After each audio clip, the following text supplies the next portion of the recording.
백신 패스관이라고 하셨잖아요. 뭐 백신 다 맞은 접종하신 사람들이니까 뭐 상관없을 것 같거든요.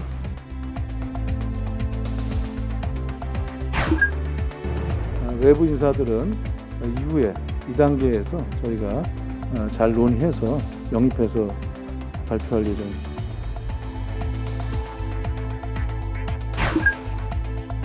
많은 당원들과 또 국민들의 지지를 받고 있다는 것을 체감할 수 있도록 그렇게 해주십시오.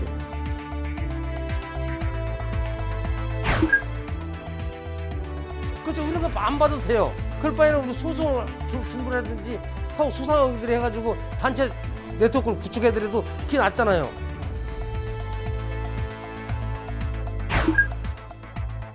너무 격양돼 있으셨고 아이도 많이 맞아서 그런가 얼굴도 많이 부어 있었고 새빨개가지고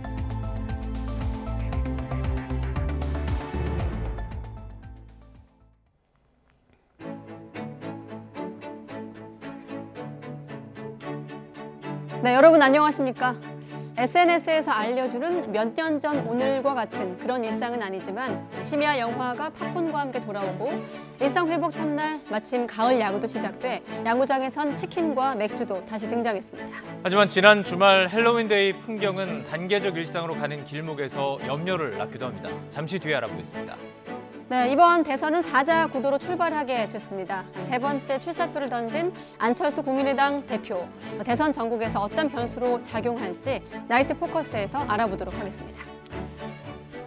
네, 뉴스나이트 오늘은 밤거리 현장으로 먼저 가보겠습니다. 식당이나 카페도 밤 10시면 닫았는데 단계적 일상 회복과 함께 이제 시간 제한 없이 이용할 수 있게 됐습니다. YTN 중계차가 홍대거리에 나가 있습니다. 김수관 기자. 네, 홍대거리 앞에 나와 있습니다. 네, 똑같이 마스크를 쓰고 있습니다만은 김 기자가 1년 전에 거리두기 강화 때도 홍대 밤거리 취재한 걸로 알고 있습니다. 오늘 바로 비교가 됩니까? 어떻습니까? 네, 뒤에 보시는 것처럼 지금 홍대거리 앞에는 꽤 많은 사람들이 걸어다니는 모습 확인할 수 있습니다. 1년 전에는 아주 썰렁한 모습이었는데요. 지금은 아주 활기찬 모습 확인할 수 있습니다. 제가 방송 전에 식당과 카페, 술집 등을 둘러봤는데 앉을 자리가 없어서 밖에 기다리는 사람이 있을 정도로 아주 붐비 있는 모습이었습니다. 오늘 친구들과 놀러 나왔다는 시민의 말 함께 들어보시죠. 홍대를 정말 오랜만에 나왔는데 제가 이제 해보고 싶은 거 이제 있잖아요. 그런 커피도 마시고 노래방도 가고 뭐 걸으면서 풍경도 보고 이제 사람 구경도 하고 싶습니다. 이번 일상회복 1단계는 인원 제한이 풀리고 모일 수 있는 시간도 늘어났는데요. 우선 백신 접종 여부에 상관없이 수도권에선 최대 10명, 그 밖의 지역에선 12명까지 모임이 가능합니다. 하지만 음식을 먹거나 차를 마셔서 마스크를 쓰기 어려운 식당이나 카페에서는 백신을 맞지 않았다면 4명까지만 모일 수 있습니다. 그동안 친구나 지인들과 만났다가 밤 10시면 헤어져야 해서 아쉬운 분들 많으셨죠. 이제 유흥시설만 자정까지 시간을 제한하고 다른 시설은 코로나19 유행 이전처럼 시간 제한 없이 갈 수 있습니다. 다만 이전과 달라진 부분도 분명 있습니다. 이른바 방역 패스가 있어야 들어갈 수 있는 곳이 있는데 실내 체육시설, 노래연습장, 유흥시설 등이 그 대상입니다. 방역 패스는 오는 7일까지는 계도 기간이지만 실내 체육시설은 2주 동안 벌칙 없이 영업할 수 있습니다. 방역당국은 단계적 일상회복 전환과 연말연시 모임이 맞물리면서 최대 4,000명에서 5,000명까지 일일 확진자가 늘어날 수 있다고 보고 있는데요. 일상 속에서 마스크 쓰는 것 꼭 잊지 마시기 바랍니다. 지금까지 홍대거리에서 YTN 김승환입니다. 네, 김승환 기자 통해서 일상 회복 첫날 밤 거리 모습부터 현장으로 먼저 보셨는데요. 우리 주변 문화예술 공간도 예전의 풍경을 되찾고 있습니다. 네, 팝콘 먹으면서 심야 영화 관람이 가능해졌고 궁과 능, 미술관의 인원 제한도 해제됐습니다. 김현우 기자의 보도입니다. 서울의 한 영화관입니다. 상영관에서 먹을 음식은 자동 주문 기계를 이용합니다. 팝콘과 음료를 받아들고 들어선 곳은 영화를 보면서 음식을 먹을 수 있는 백신 패스관. 단계적 일상 회복 첫날, 1년 만에 되찾은 영화관 풍경입니다. 운영 시간 제한이 없어져 예전처럼 팝콘 먹으면서 심야 영화를 볼 수 있게 됐습니다. 아직 확진자도 그렇게 많이 줄어든 것 같진 않아서 그래서 꼭 필요한 음료 말고는 조금 불안해요. 어차피 뭐 다 백신 패스관이라고 하셨잖아요. 뭐 백신 다 맞은 접종한 사람들이니까 뭐 상관없을 것 같거든요. 하지만 코로나19 위험은 여전한 터라 상영관 안에서 음식물 섭취는 이른바 백신 패스관에서만 가능합니다. 2차 접종을 완료한 사람이나 48시간 내 코로나19 PCR 검사에서 음성 판정을 받은 사람만 가능합니다.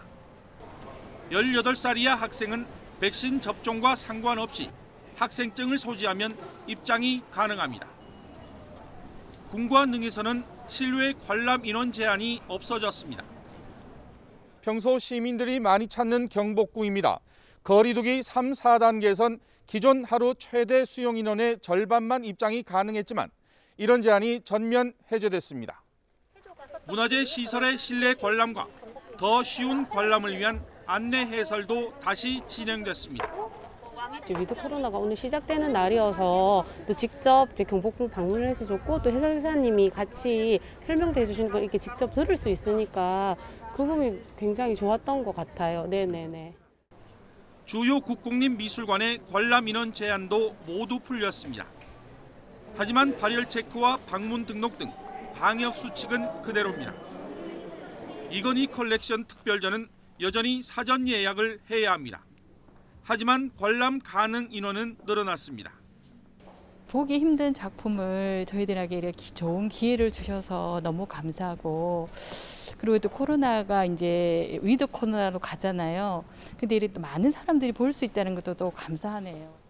돌발 상황이 없다면 단계적 일상회복 조치가 점차 확대될 예정이어서 생활 주변 문화공간 이용도 한층 수월해질 전망입니다. YTN 김현우입니다. 지난 주말 헬로윈데이였죠. 단계적 일상 회복을 앞두고 과연 방역 수칙은 현장에서 잘 지켜졌을까요?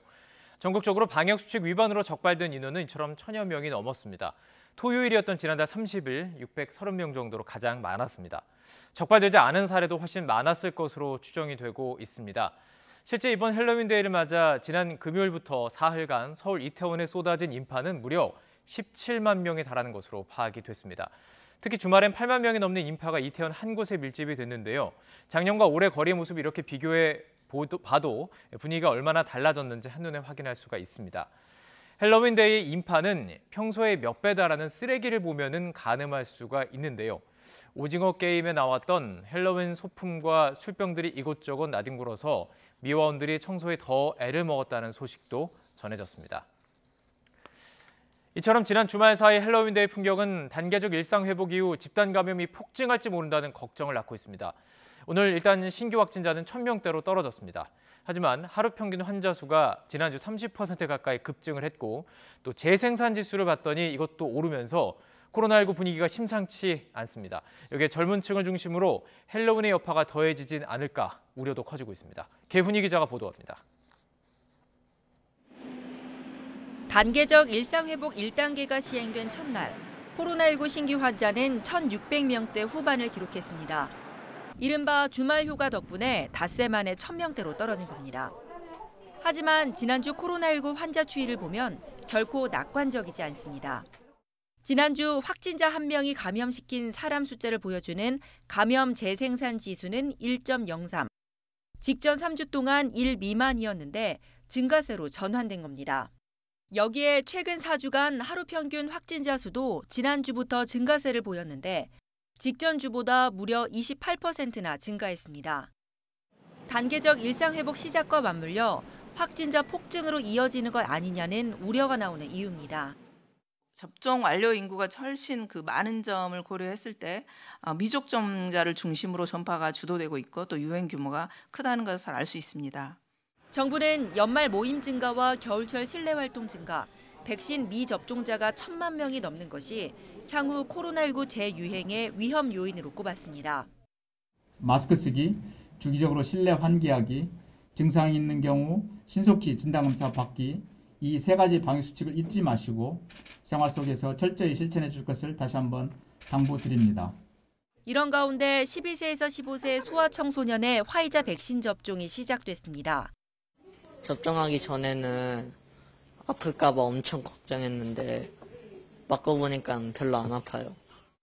하지만 현재까지 접종 예약률이 27%대에 그쳐 다소 저조한 상황입니다.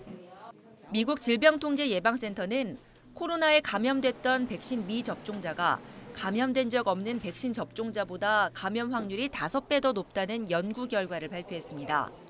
방역당국은 백신 접종을 하지 않을수록 고령층일수록 중증화, 사망 위험이 커진다며 백신 접종을 거듭 당부했습니다. YTN 개훈입니다. 일상 회복이 시작되면 방역이 완화돼서 환자가 늘 수밖에 없습니다. 정부는 현재 의료 체계로는 5천 명이 한계라면서 중환자 병상 가동률 등을 종합적으로 검토해 비상계획을 발동한다는 방침입니다. 이형원 기자입니다.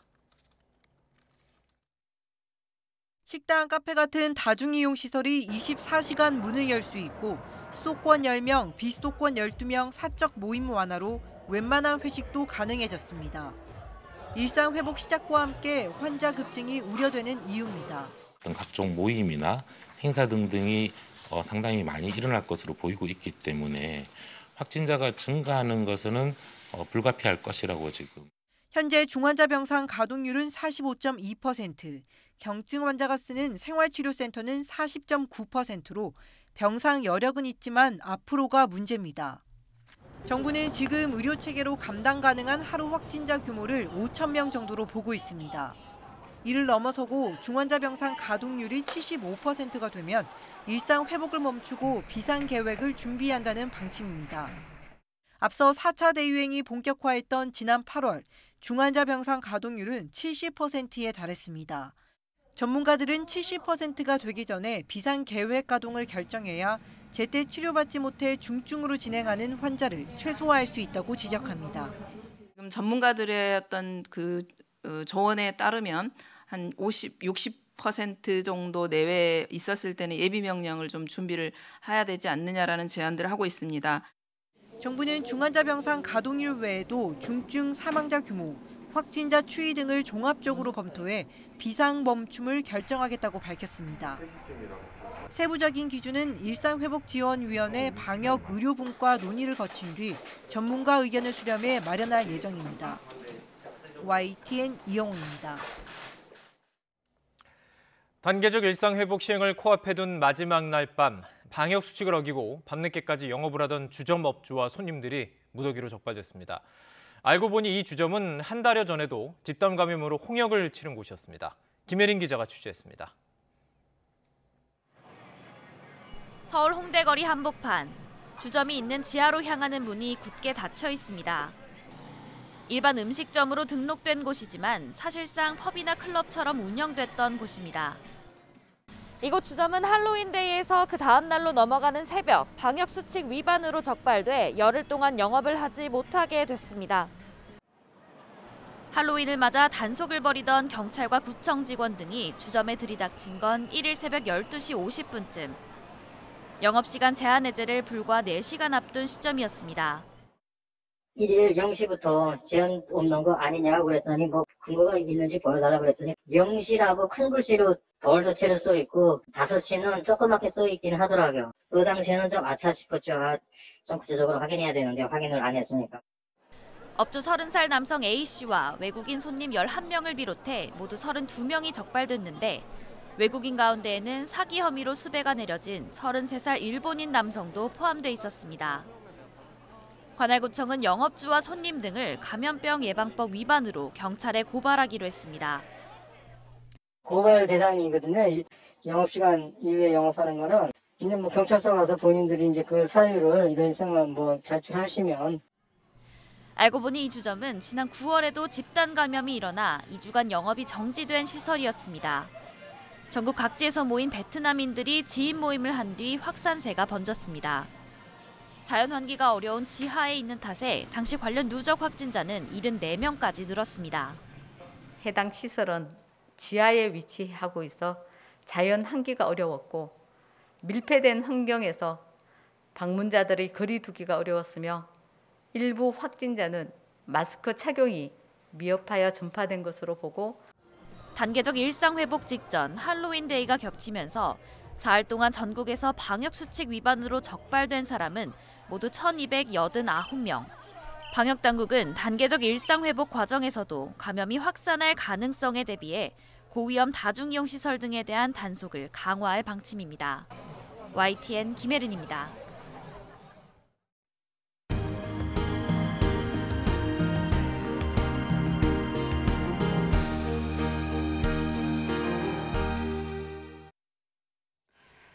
국회가 공청회를 시작으로 앞으로 한 달 동안 내년도 예산안 심사에 돌입합니다.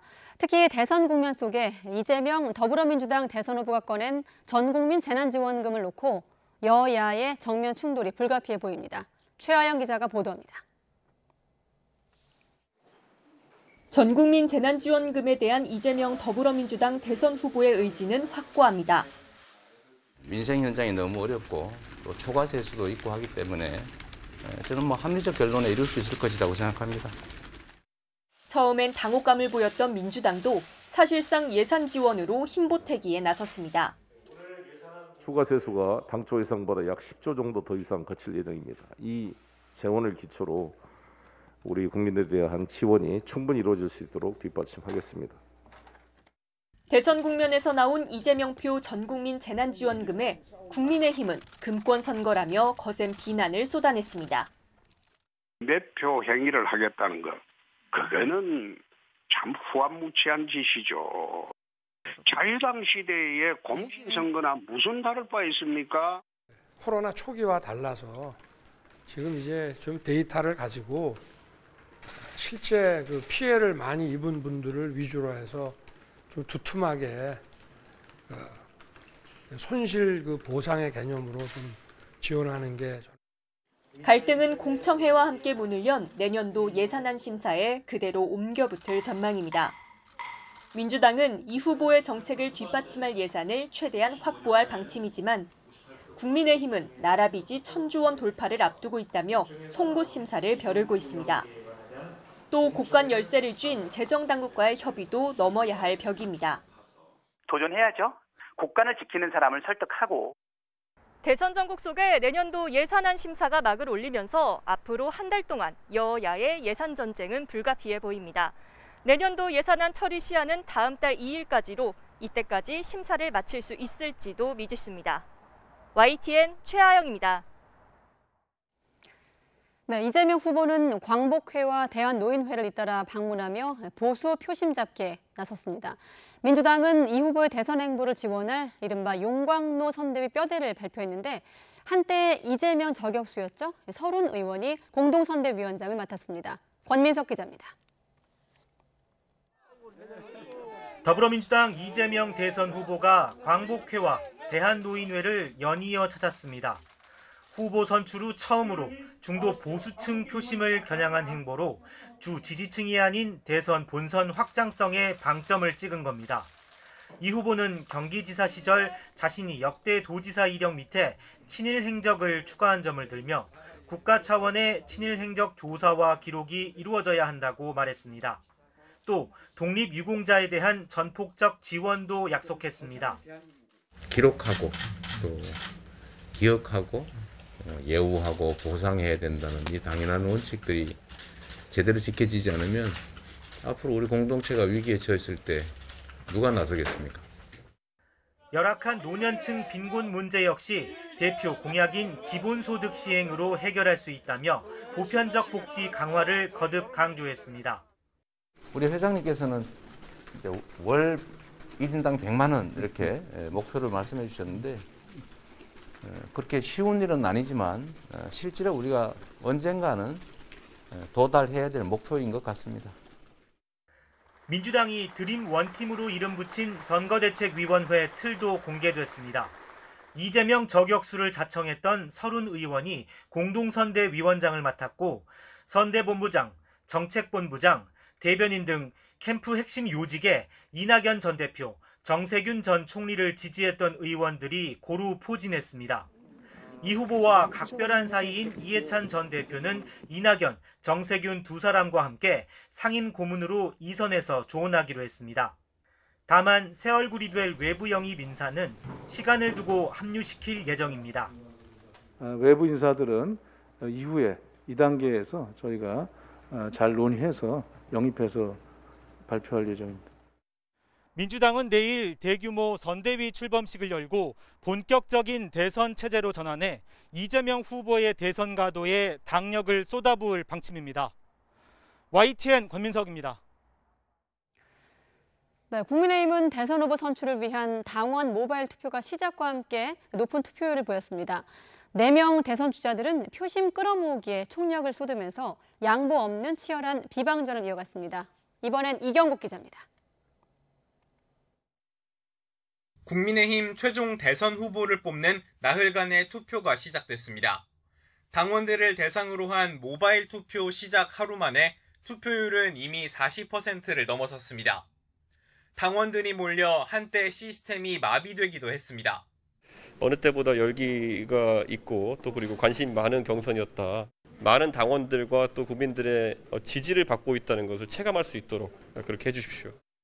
경선 투표가 순항을 시작한 가운데 최종 후보는 당원 투표와 3일부터 진행될 국민 여론조사 결과를 절반씩 반영해 오는 5일에 결정됩니다. 막판 표심 잡기에 나선 대선 주자들은 상대 주자를 깎아내리며 비방전을 이어갔습니다. 윤석열 전 검찰총장은 당원들을 만나 문재인 정권의 핍박에 굴복하지 않았음을 강조하면서 경쟁 상대인 홍준표 의원이 2030 세대를 겨냥해 내놓은 공약을 콕 집어 비판하며 지지세 확대를 견제했습니다. 모병제라든지 또 뭐 정시 100% 확대라든지 또는 사시 부활이라든지 하는 청년 전체를 놓고 봤을 때 그게 과연 도움이 되는 건지. 윤 전 총장 측이 공천 협박 의혹을 제기한 홍 의원 캠프의 대변인을 경찰에 고소하기도 했습니다. 홍준표 의원은 최근 여론조사에서의 우위를 근거로 당심 역시 민심을 따라올 거라고 자신했습니다. 이어 고발 사주 의혹을 언급하며 윤 전 총장 기소 가능성을 지적했고 전두환 씨에 빗대 비판하기도 했습니다. 대통령은 아무것도 몰라도 된다. 전문가를 기용을 하면 된다. 그거는 구테타한 전두환 대통령을 두고 하는 말이지. 문 정권 2기가 돼버리지. 유승민 전 의원과 원희룡 전 제주지사는 선두권 주자들을 싸잡아 비판했습니다. 도덕성은 물론 대통령 후보가 될 준비도 부족하다는 주장입니다. 두 분이 싸우는 거 보면 진짜 도끼인게 낀이다 그런 생각이 들어요. 서로 막말을 망언을 25개씩 했다라고 똑같이 그냥 서로 공격을 하고. 윤석열 후보는 어떻습니까? 여권의 공격이 예정돼 있는 이게 이미 다 쌓여 있기 때문에. 홍준표 후보는요? 이 공약도 좀 준비를 해와야 되고요. 국민의힘 최종 대선 후보 선정을 위한 카운트다운이 시작된 가운데 후보들 간의 공방이 표심에 어떤 영향을 미칠지 관심입니다. YTN 이경국입니다. 네, 그렇게 해서 이번 주 국민의힘 경선 결과가 나오면 대선 구도 윤곽은 더 뚜렷해질 텐데요. 여기에 국민의당 안철수 대표도 시대 교체를 전면에 내세우면서 3번째 대선 출마를 밝혔습니다. 대선 전국에서 어떤 변수로 작동할지 주목됩니다. 황희경 기자가 취재했습니다. 안철수 대표가 대권 도전을 공식 선언했습니다. 지난 2012년 무소속 출마, 2017년 국민의당 후보로 출마한 데 이어 3번째입니다.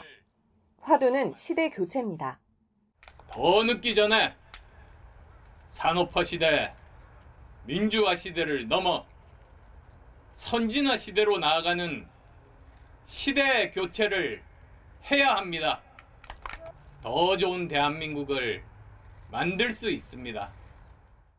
대통령이 되면 임기 중간에 중간평가를 실시하겠다면서 여야정 협의체 실질화와 공수처 폐지 등을 주요 공약으로 제시했습니다. 지난 서울시장 선거에서 대선 불출마를 선언했던 건 당선을 가정했던 것이지 말바꾸기는 아니라고 강조한 뒤 야권 단일화는 없을 거라고 선을 그었습니다. 저는 당선 위해서 나왔습니다. 그리고 또 제가 정권 교체를 하겠다고 이미 말씀드렸습니다. 훌륭한 분들이 많이 계신데 저는 그분들도 강요의 한 분으로 역할을 부탁드리는 그런 생각도 하고. 민주당에서는 곧장 출마가 직업이냐는 비판이 나왔지만 보수 분열 가능성에 내심 반기는 분위기도 읽힙니다. 보수 분열에 이 효과를 만들어내기 때문에 결과적으로는 안철수 후보의 등장은 보수 세력에게 더 불리한 그런 일이죠.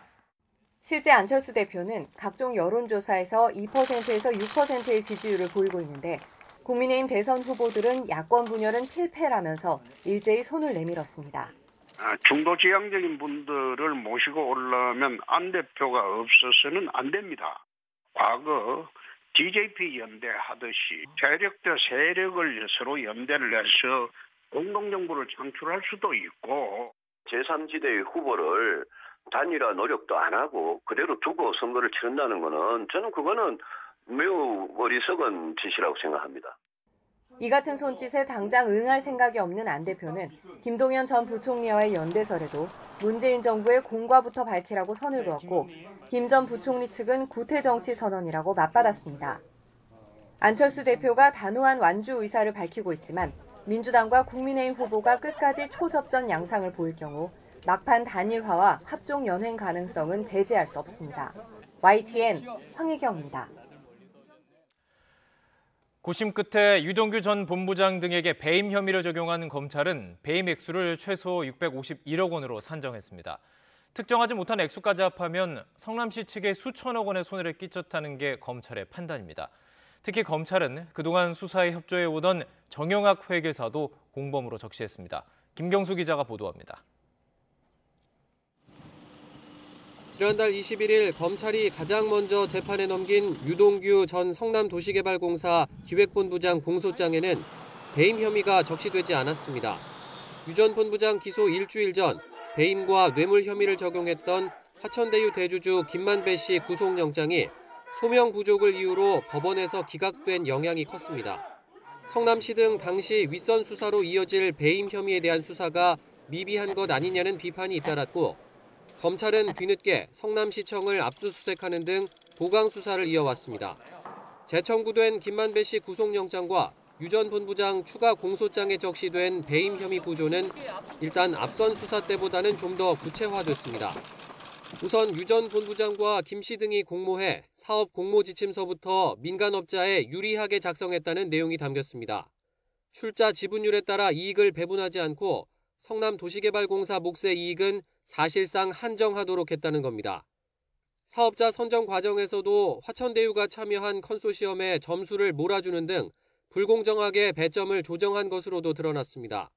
당시 심사엔 남욱 변호사의 측근으로 성남도시개발공사에서 일하던 정민용 변호사 등이 직접 참석하기도 했습니다. 사업협약 등 개발이익 분배 협의 과정에선 공사가 받는 고정수익마저도 축소하려 했다는 게 검찰 판단입니다. 평당 1,500만 원 이상인 택지 분양가를 100만 원가량 싸게 책정해 분배 대상이 되는 이익 규모 자체를 줄였다는 겁니다. 대신 화천대유가 직접 시행한 분양 사업이익은 공사가 초과 이익을 환수하지 못하게 해 성남시에 그만큼 손해를 끼쳤다는 게 배임 혐의의 핵심입니다. 결국 이렇게 민간 사업자가 얻은 배당 이익만 최소 651억 원으로 여기에 액수를 특정할 수 없는 사업 시행 이익까지 합치면 전체 배임 액수는 수천억 규모라는 게 검찰 관계자 설명입니다. 배임 혐의에는 유동규, 김만배, 남욱, 정영학 등 이른바 대장동 핵심 4인방이 모두 공범으로 적시됐는데 다만 정영학 회계사는 구속영장이 청구되지 않았습니다. 사건 초기부터 검찰에 녹취록을 제공하고 여러 차례 참고인 조사를 받는 등 정 회계사가 수사에 협조해온 점이 고려됐을 거란 시선이 존재합니다. 하지만 최근 피의자로 입건되고 이번에 배임 혐의 공범으로도 적시된 만큼 정 회계사 역시 처벌을 피하긴 어려울 거란 관측이 나옵니다. YTN 김경수입니다. 고발사주 의혹을 수사하는 고위공직자범죄수사처가 핵심 피의자 손준성 검사를 내일 불러 조사합니다. 앞서 구속영장 심사 단계에서 양측의 패가 어느 정도 공개가 됐는데 공수처가 손 검사의 반박 논리를 깨고 고발장 작성자의 실체를 가려낼 수 있을지 주목됩니다. 손효정 기자입니다. 고위공직자 범죄수사처가 고발 사주 의혹의 핵심 피의자 손준성 대구고검 인권보호관을 내일 불러 조사합니다. 손 검사가 윤석열 전 검찰총장과 함께 직권남용 등 혐의로 공수처에 입건된 지 50여일 만입니다. 손 검사는 지난해 대검 수사정보정책관으로 재직하며 범여권 인사들에 대한 고발장을 작성하고 야당에 전달하는 데 개입했다는 의혹을 받고 있습니다. 공수처는 텔레그램 속 손준성 보냄과 김웅, 조성은 녹취록 등을 바탕으로 손 검사가 고발장 작성에 관여하고 이를 야당에 전달한 것으로 의심하고 있습니다. 하지만 공수처가 전격 청구한 손 검사의 구속영장을 법원이 구속 필요성과 상당성이 부족하다며 기각하면서 수사는 난관에 부딪혔습니다. 구속영장 청구서에는 손 검사를 제외한 핵심 등장인물들이 성명 불상으로 적시되면서 여전히 공수처가 고발장 작성자와 전달 경위를 구체적으로 입증하지 못했다는 비판이 제기된 겁니다. 이번 조사는 양측이 영장심사에서 서로의 패를 확인한 뒤 이뤄지는 만큼 추가 물증 제시 등이 관건이 될 전망입니다. 무엇보다 공수처는 영장심사 당시 손 검사 측이 SNS를 통해 들어온 고발장을 평소처럼 반송했을 것이라는 주장을 중점적으로 반박할 것으로 보입니다. 손 검사 주장과 달리 텔레그램 대화 캡처 본에는 간단한 글자 메시지와 기사 링크에도 손준성 보냄이 남아있어 손 검사가 직접 메시지를 입력한 것으로 볼 수 있는 정황이 남아있기 때문입니다. 공수처는 일단 당시 수사정보정책관실 소속 검사가 이른바 제보자 X의 실명 판결문을 검색한 기록과 이들의 조사 내용을 바탕으로 손 검사의 지시나 개임 여부를 우선 추궁할 방침입니다. 다만 공수처의 핵심 근거들이 아직 정황 증거인데다 앞서 영장심사에서 공수처의 전략을 확인한 손 검사 측도 대응 논리를 탄탄히 준비해 갈 것으로 보입니다. 공수처는 또 다른 핵심 인물인 김웅 의원도 이르면 이번 주 소환할 예정으로 일단 손 검사에 대한 조사 결과가 당시 검찰 윗선으로 가는 분기점이 될 전망입니다. 한 차례 구속영장 기각으로 공수처의 수사력까지 의심받는 상황에서 이번 조사가 반전을 노리는 기회가 될 수 있을지 주목됩니다. YTN 손효정입니다. 교육부가 이달 중으로 윤석열 전 검찰총장의 부인 김건희 씨의 박사학위를 내준 국민대학교에 대한 직접 감사에 착수하기로 했습니다. 표절한 논문을 내고 박사학위를 딴 과정이나 허위 서류를 내고 겸임 교수로 임용됐다는 의혹에 대한 실체가 밝혀질지 주목됩니다. 신현준 기자의 보도입니다. 윤석열 전 검찰총장의 부인 김건희 씨의 국민대 관련 의혹은 크게 두 가지입니다. 지난 2008년 표절한 논문으로 박사학위를 땄는지와 허위 경력 이력서를 내고 겸임 교수가 됐는지입니다. 앞서 국민대는 논문 표절 의혹에 대해 논문 검증 기간인 5년이 지나 조사를 하지 않겠다고 발표했습니다. 하지만 2011년 논문 검증 시효가 폐지됐다는 교육부의 지적에 따라 조사 계획서를 다시 냈고 곧 본조사 여부를 결정할 예정입니다. 올해 국정감사에서는 국민대가 아니라 교육부가 직접 조사를 해야 한다는 여당 의원들의 질타가 이어졌습니다. 국민대 자체적인 조사를 요청하지 마시고요. 이 연구윤리 지침 3조와 30조에 입각해서 교육부가 즉각적이고 직접적인 재조사를 해주시기를 요청을 드립니다. 결국 교육부가 칼을 꺼내 들었습니다. 이번 달 국민대를 특정 감사하기로 한 겁니다. 김 씨의 학위 수여 절차와 임용 과정 등을 들여다볼 예정입니다. 다만 논문 표절 등 연구윤리 위반 여부는 대학의 조사 결과를 받아보기로 했습니다. 지금까지 국민대가 보여준 모습은 그간 연구윤리 정립을 위해 애쓴 여러 대학들의 자성적 노력까지 퇴보시키고 대학 연구윤리에 대한 대국민 신뢰를 저하시키는 것으로 교육부는 이러한 상황을 묵과할 수 없습니다. 교육부는 국정감사에서 교비 횡령이나 입시 부정 의혹이 불거진 진주교대 등 5개 대학도 조만간 감사에 착수할 예정입니다. 또 국민대처럼 연구윤리 검증 시효가 남아있는 대학이 42곳에 이르는 것으로 나타남에 따라 이를 바로잡도록 지침을 개정하기로 했습니다. YTN 신현주입니다.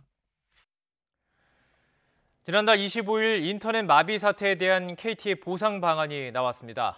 900분에 대한 요금을 깎아주겠다는 것인데 개별 고객이 받게 될 보상은 고작 1,000원에 불과해서 반응은 차가웠습니다. 강정규 기자입니다. 이번 인터넷 장애로 고객 서비스에 불편을 드린 점에 대해서 다시 한번 사죄의 말씀드립니다. KT 임원들이 카메라 앞에서 고개를 숙였습니다. 지난달 25일 인터넷 마비 사태에 대한 재발 방지 대책과 보상안도 내놨습니다. 기본적으로 고객들이 불편을 겪은 89분의 10배인 900분 요금을 깎아주기로 했습니다. 식당이나 카페 등 소상공인들에겐 열흘치 요금을 추가로 감면해줄 계획입니다.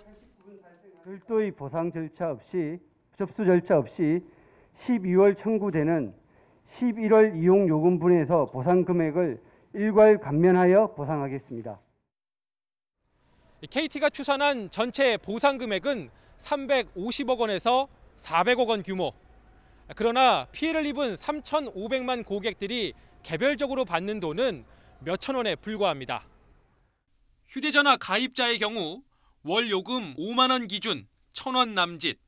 추가 보상을 받는 소상공인들도 인터넷 요금 2만 5천 원 기준 8,000원 수준입니다. 가입자들의 반응은 냉소적이었습니다. 큰 체감은 안 되는 게 저는 그날 당시에 집에서 재택근무를 하고 있었거든요. 그랬는데 한 1시간 동안 아예 업무조차 할 수 없었고 그거 대비해서 1,000원은 조금 적은 액수가 아닌가. 점심시간 영업에 피해를 입은 자영업자들은 소송도 불사하겠다는 입장입니다. 그렇죠. 우리가 안 받아도 돼요. 그럴 바에는 우리 소송을 준비를 하든지 소상공인들이 해가지고 단체 네트워크를 구축해더라도 그게 낫잖아요. 뭐 7, 8천만 원인데 여기에 뭐 도움돼서 밥 한 끼밖에 안 되는데. 지난 2018년 서울 아현지구 통신구 화재 당시 KT는 요금 감면과 별도로 소상공인 12,000여 명에게 70억 원을 지원한 적이 있습니다. YTN 강정규입니다. 네, 대낮 탁 트인 도로에서 6살짜리 아이가 무자비하게 폭행당하는 사건이 발생을 했습니다. 때리고 밟은 사람은 다름 아닌 엄마. 지나가던 시민들이 나서서 폭행을 막고 경찰에 신고를 했다고 하는데요. 아들은 엄마와 분리 조치됐습니다. 양동훈 기자가 취재했습니다. 한 여성이 차에서 내려 유치원생 정도로 보이는 아이 얼굴을 사정없이 때립니다. 아이가 쓰러지자 발로 머리를 밟고 겨우 몸을 일으키려는 아이를 또 구타합니다. 너무 격양돼 있으셨고 아이도 많이 맞아서 그런가 얼굴도 많이 부어 있었고 새빨개가지고. 수십 초간 이어진 무자비한 폭행. 양손에 비닐봉지를 든 시민과 학생 한 무리가 다가와 여성을 말리기 시작합니다. 시민들이 계속 말을 걸고 아이 상태를 살피자 여성은 아이를 차에 태우고 자리를 떠났습니다. 폭행을 말린 학생들은 자신들이 운동하는 체육시설로 가 상황을 설명했고 직원은 경찰에 신고했습니다. 경찰 조사 결과 아이의 나이는 겨우 만 6살. 폭행한 사람은 엄마로 밝혀졌습니다. 경찰은 엄마를 아동학대 혐의로 입건하고 추가 혐의가 있는지 조사할 방침입니다. 또 엄마와 단둘이 사는 피해 아동은 아동보호 전문기관을 통해 분리 조치했다고 밝혔습니다. 아이를 그렇게 학대하고 있다는 것에 좀 많이 놀랐고 당스러웠지만 일단 아이를 먼저 지켜야겠다는 생각이 먼저 들었던 것 같습니다. 폭행을 목격한 시민들의 관심과 용기 있는 대처 덕분에 학대에 노출돼 있던 아이가 위험을 피할 수 있게 됐습니다. YTN 양동훈입니다. 강원도 춘천에선 모텔 주인이 객실에 몰래카메라를 설치해 손님들을 불법 촬영한 혐의로 긴급 체포됐습니다. 불법 촬영한 영상이 100개가 넘는 것으로 알려졌습니다. 홍성욱 기자가 단독 보도합니다. 강원도 춘천 외곽에 있는 모텔. 지난달 30일 모텔 2층 객실에 머물던 손님이 몰래카메라가 의심된다며 경찰에 신고했습니다. 곧바로 인근 지구대 경찰관이 출동했습니다. 몰래카메라가 설치된 곳은 TV 서랍장 손잡이 아래 뚫린 작은 구멍. 손전등을 비춰보니 몰래카메라 렌즈에 빛이 반사돼 반짝였습니다. 그리고 잠시 뒤 몰래카메라와 연결된 외부로 이어진 케이블이 끊어지는 소리가 났습니다. 이상하게 여긴 경찰관이 모텔 밖을 확인했습니다. 경찰관이 향한 곳에서 황급히 걸어나오다 마주친 사람은 다름 아닌 모텔 주인 60대 남성 A씨. 경찰이 끈질기게 추궁하고 사실관계를 묻자 결국 범행을 실토했습니다. 경찰은 A씨를 몰래카메라를 설치해 불법 촬영한 혐의로 긴급 체포했습니다. 물건이 다 있으니까 아니라고 할 방법이 없잖아요. 경찰 조사 결과 A씨가 2층 객실 한 곳에 몰래카메라를 설치한 건 지난 6월. 확인된 것만 최소 100여 개에 달하는 동영상을 촬영한 것으로 알려졌습니다. 자신도 모르는 사이에 수백 명 투숙객 사생활이 불법 촬영된 겁니다. A씨는 경찰 조사에서 몰래카메라는 한 대만 설치했고 불법 촬영한 영상을 외부로 유출하지는 않았다고 진술한 것으로 알려졌습니다. 경찰은 A씨가 설치한 몰래카메라에 대한 디지털 포렌식을 진행하는 한편 불법 촬영한 영상을 외부로 유출했는지 파악하고 있습니다. YTN 홍성욱입니다. 지난달 수출이 555억 달러를 넘어서며 월 기준 역대 2위를 기록했고 무역 수지도 18개월 연속 흑자를 이어갔습니다. 수입액도 역대 최대를 기록했습니다. 그런데 천정부지로 오르는 원자재 값이 수출 기업에 큰 부담이 되고 있습니다. 보도에 김상우 기자입니다. 수입 목재로 주로 침대를 만들어서 일본 등에 수출하는 중소업체입니다. 목재는 물론 접착제 등의 수입 원가가 감당하기 어려울 정도로 올라 울상입니다. 오래전 이뤄진 장기 계약 때문에 납품 단가는 올리기 매우 어려운 상황. 때문에 사실상 이익을 거의 얻지 못한 채 울며 겨자 먹기식으로 납품 중입니다. 그 원자재 가격이 이제 10% 인상이 되면 수출 단가에도 반영이 되면 좋겠는데 그게 연간 계약이다 보니까 반영이 안 돼서 저희는 그 수출 금액 대비 수익 금액이 10% 상승하니까 그만큼의 손해를 부담하고 갈 수밖에 없어요, 현재는. 국제 유가와 원자재 값 급등의 충격파가 수출 중소업체 등을 중심으로 커지고 있습니다. 지난달 수입은 지난해 같은 기간보다 37% 이상 크게 올랐고 수입액 규모는 석 달 만에 역대 최대 기록을 경신했습니다. 특히 국가 간의 자원 확보전이 치열해지며 원자재 값 상승은 계속될 것으로 보여 수입 문제가 심화할 가능성이 커지고 있습니다. 반면 수출은 여전히 호조입니다. 지난해보다 24% 증가한 555억 5천만 달러로 10월 기준 역대 최고 실적이고 무역 통계 집계 이후 두 번째로 큰 규모입니다. 반도체 수급 차질을 빚은 자동차와 차 부품을 빼곤 반도체와 석유화학 등 주력 품목과 바이오에스 등 신성장 품목이 고루 선전했습니다. 월별 수출액도 12개월 연속 증가했고 무역 수지도 16억 9천만 달러로 18개월 연속 흑자입니다. 1조불 달성한 시점이 2018년 역대 최고 수출액을 기록한 시점보다 한 20여일 빠르기 때문에 지금 상태로 우리 그 수출 호조세가 유지가 되고 그다음에 그 에러들을 잘 관리해 나가면은 좋은 그 결과가 있을 거라고 그렇게 기대하고 있습니다. 정부는 올해 연간 무역액이 사상 최고치를 경신할 것으로 기대하면서도 우리의 주력 수출품인 철강 등과 관련한 관세와 탄소 배출 문제가 발목을 잡을 수도 있어 잔뜩 긴장하고 있습니다. YTN 김상호입니다.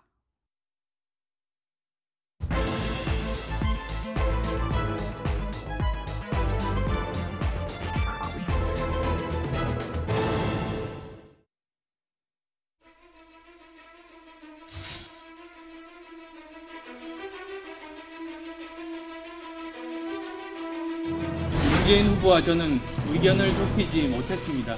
국민의 선택을 겸허하게 받아들이겠습니다. 더 늦기 전에 산업화 시대, 민주화 시대를 넘어 선진화 시대로 나아가는 시대 교체를 해야 합니다.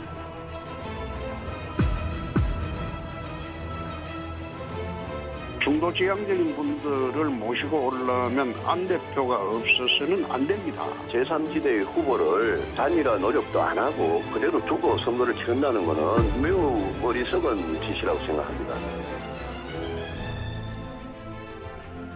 저는 당선 위해서 나왔습니다.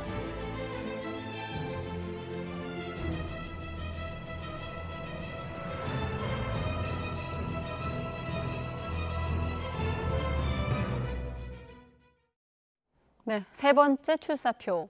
안철수 국민의당 대표의 대선 출마 선언으로 단일화라는 변수가 공식화하면서 대선 전국이 한층 더 복잡해졌습니다. 민주당은 이른바 원팀 선대위에 뼈대가 마련됐고 또 국민의힘에선 높은 참여율 속에 경선 당원 투표가 시작이 됐습니다. 나이트 포커스 오늘은 최진봉 성공회대 교수, 또 장성철 대구 가톨릭대 특임 교수 두 분 나오셨습니다. 안녕하십니까? 안녕하세요. 네, 안녕하십니까? 네, 세 번째 대선 출마 공식화. 화두는 시대 교체. 어떤 걸 교체하겠다는 의미로 해석할 수 있을까요? 뭐 지금 본인이 말씀하신 걸 보면 뭐 정치 시대를 바꾸겠다는 의지인 것 같은데 사실은 명확하게 어떤 시대를 교체하겠다 이런 면은 없었어요.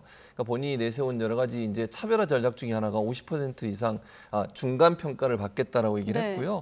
그리고 이제 22대 총선에서 본인이 속해 있는 정당이 제1 정당이 되지 않으면 그러면 본인 이제 중도에 그만두겠다 이런 얘기를 했죠. 이게 이제 뭐 그냥 뭐 일반적인 것보다 새로운 거라고 말씀드릴 수 있는데 그게 과연 이제 국민들이 볼 때 이 피부에 와닿는 공약일까 하는 부분에서 의문이 있다고 보고요. 안철수 대표 입장에서는 본인이 대선에 출마하는 것은 본인의 어떤 존재감 그리고 본인의 정치적 생명의 연장 이런 부분과 연관이 있다고 저는 보거든요. 개인적으로. 물론 뭐 당선을 위해서 나오셨겠지만 그거보다도 국민의 당이 존재감이 점점 줄어들고 있고 이런 상황에서 대선 출마라고 하는 승부수를 통해서 국민의당의 어떤 인지도라든지 아니면 국민적 지지를 일단 끌어올리는 하나의 기회로 삼겠다고 하는 목표가 아니겠나라고 하는 게 제 개인적인 판단입니다. 네. 지금 현재 상황으로 보면 당선 가능성이 낮기 때문에 그런 과정을 통해서 매번 선거 때마다 안철수 후보가 이렇게 출마하시는 이유도 본인의 정치적인 어떤 세력화를 계속 끌고 가겠다고 하는 의지라고 보여져요. 그게 아니면 사실 존재감을 드러내기가 어렵지 않겠습니까? 그러니까 이번 대선에서도 어쨌든 단일화라고 하는 이슈가 뜨면서 본인의 존재감이 커질 수 있고 이런 상황이라고 하면 결국 대선 출마를 통해서 본인의 정치 생명을 연장하려는 의도가 있지 않겠나 그렇게 분석이 됩니다.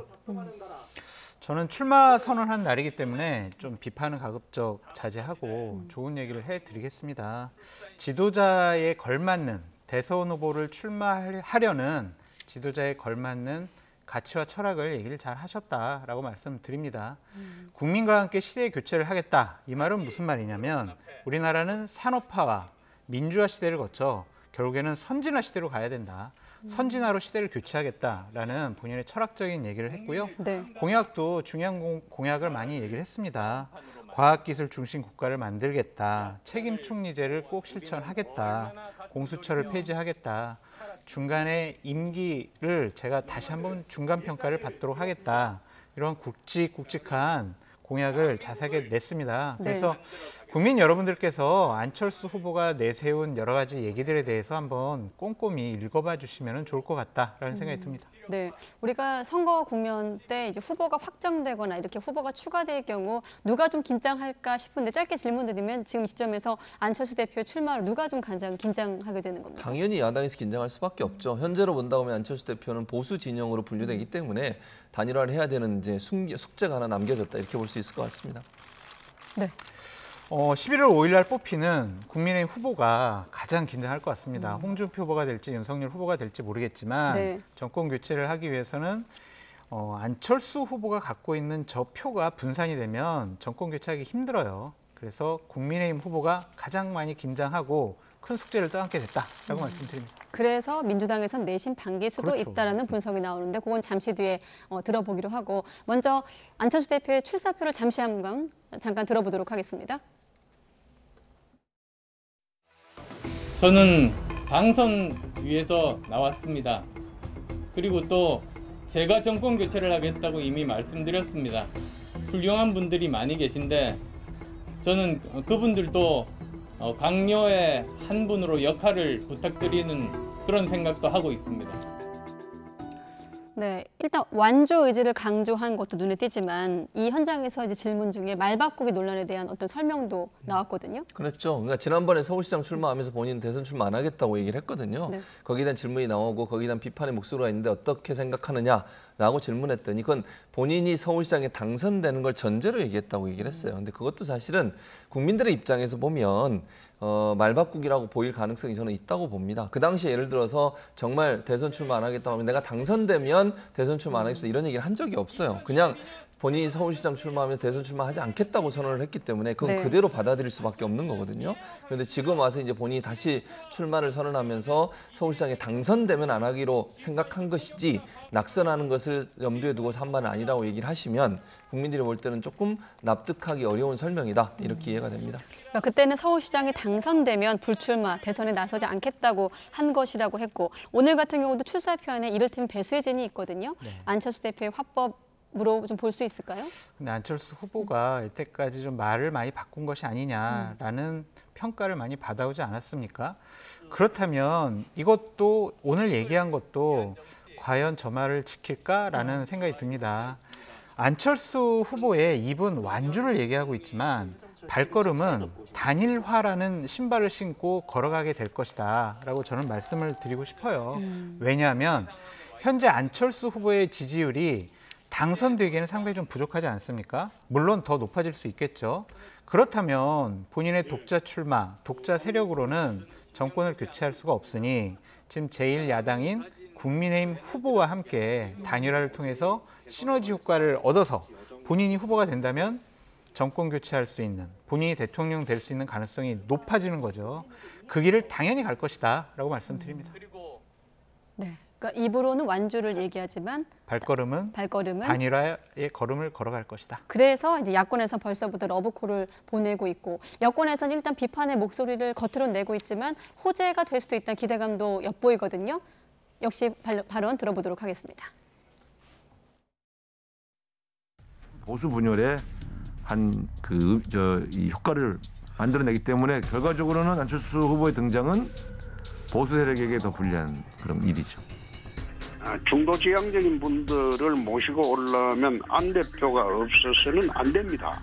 과거 DJP 연대하듯이 세력 대 세력을 서로 연대를 해서 공동정부를 창출할 수도 있고. 네, 그러니까 야권의 대선 후보들은 야권 분열은 필패다 이러면서 일제히 손을 내미는 분위기고 또 속내가 복잡해 보여요. 여권 같은 경우는 어떤 변수로 작용할까요? 뭐 제가 볼 때는 야권이 긴장할 수밖에 없죠. 왜냐하면 누가 후보가 되든 안철수 후보와의 단일화는 선택이 아니고 필수가 되버려요. 왜냐면요, 여야 간의 이번에 대선에서는 아주 근소한 표차로 결과가 나올 가능성이 높아집니다. 이런 상황이라고 하면 안철수 후보가 만약에 완주를 하게 되면요, 일정 부분 지지율을 가져가게 되는 거잖아요. 그게 보수층의 지지율을 깎아내리는 요소로 작용할 가능성이 있기 때문에 야권 후보 입장에서는 누가 되든 안철수 후보와의 단일화에 목을 맬 수밖에 없다. 지난번에 서울시장 보궐선거도 마찬가지 개념 아니었습니까? 네. 그러니까 단일화를 막판에 했지 않습니까? 만약 단일화가 안 됐다고 하면 어떤 결과가 나왔을지 모른다고 저는 봐요. 그렇다고 하면 이번 대선에서도 안철수 후보는 등장 자체만으로 야권 후보한테 상당히 긴장감을 불러일으킬 수밖에 없다. 그래서 오늘 거의 모든 야권 후보들이 안철수 대표와의 친분 관계나 소통하고 있다는 얘기를 계속하면서 러브콜을 보내고 있지 않습니까? 그리고 또 본선 경쟁력을 판단할 때 국민의힘 지지층 입장에서 안철수 후보와의 단일화에 더 잘할 수 있는 사람을 선택할 가능성이 있어요. 그래서 아마 경선 내내 그 얘기를 또 할 겁니다. 안철수 후보의 등장은 바로 그런 점을 노린 거라고 저는 봐요. 특히 오늘 이제 경선 투표가 시작되는 이 시점에서 발표를 한 것도 어찌 보면 야권에서의 본인의 어떤 존재감, 이런 부분들이 부각시키려는 의도도 함께 있다. 결국 안철수 후보의 등장은 야권으로서는 상당히 긴장하게 만드는 요소로 작용할 거라고 보여집니다. 네. 하지만 또 최근에 어떤 여론조사 추이를 계속 보신 분들은 사실 안철수 대표의 지지율을 기억하실 거거든요. 이제 한 자릿수 지지율을 기록하기 때문에 지지율이 낮은데 왜 이게 야권에서 변수로 작용할까 이런 의문이 드는데 앞서 최 교수님께서 근소한 차이를 이제 언급하셨거든요. 그런 부분하고 연결이 될까요? 그렇죠. 교수님께서 잘 설명해 주셨고요. 또 하나 중요한 특징이 뭐냐면 지금 여권이나 야권 후보의 비호감도가 높아요. 그렇다면 나는 내가 원치 않는 후보가 되지 못하면 나는 그러면은 이번에 투표 안 할 거야 라든지 아니면은 여당 후보 야당 후보 다 싫으니 제3 후보를 찾아볼 거야, 이런 분들이 많이 나타날 거예요. 그러니까 11월 5일 날 국민의힘 후보가 딱 뽑히고 나서 여론조사를 안철수 후보까지 넣어서 해보면 안철수 후보의 지지율이 지금보다는 더 높게 나올 것이다 라고 전망을 해봅니다.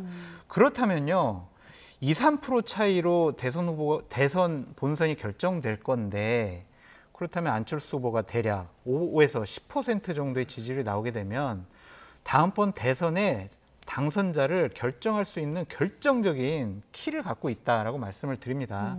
그래서 야당 입장에서 보면 정권 교체에 가장 큰 장애물이 나타났다. 그래서 11월 5일 날 뽑히는 국민의힘 대선 후보는 안철수 후보와의 단일화라는 커다란 숙제가 놓여져 있다. 그래서 그 어깨가 무거워졌다라고 말씀드립니다. 사실 최근에 본 여론조사를 제가 기억하기로는 비호감도가 안철수 대표도 꽤 높았거든요. 70% 나왔던 기억이 있는데 그러면 국민의힘 경선 결과에 따라 안철수 후보에 대한 어떤 비호감도도 달라질 수 있을까요? 비호감도라기보다는 다 이재명, 윤석열, 홍준표 후보에 대한 비호감도가 높으니 그분들을 싫어하는 분이 제3지대인 안철수 후보를 선택할 수도 있다라고 네. 생각이 듭니다. 자, 역시나 제3지대의 인물 중에 하나인 김동연 전 부총리와 연대설도 관심인데 사실 두 사람 간의 신경전이 좀 거셌더라고요. 화면에 준비했는데 어떻게 보십니까? 아무래도 이제 서로 겹치는 부분이 있잖아요. 제3지대라고 하는 것이. 그리고 김동연 부총리는 물론 명확하게 진보냐 보수냐 이렇게 분류할 수는 없지만 지금의 분위기로 보면 이제 야권 쪽에 좀 더 가깝게 느껴지는 부분이 있어요. 그러니까 결국은 서로의 존재감을 서로가 깎아내리는 그런 상황이 될 수밖에 없다는 거죠. 안철수 대표가 사실은 제3지대에서 본인의 존재감을 드러낼 수 있고 야권과의 단일화를 통해서 본인의 어떤 몸값을 올릴 수 있는 상황인데 네. 김동연 전 부총리가 출마를 하면서 그런 부분이 상쇄되는 거죠. 그러니까 두 개의 선택지가 있게 되기 때문에 그런 점에서 본다고 하면 아무래도 서로가 서로를 공격하는 쪽으로 갈 거다. 왜? 위치 포지션이 같아요.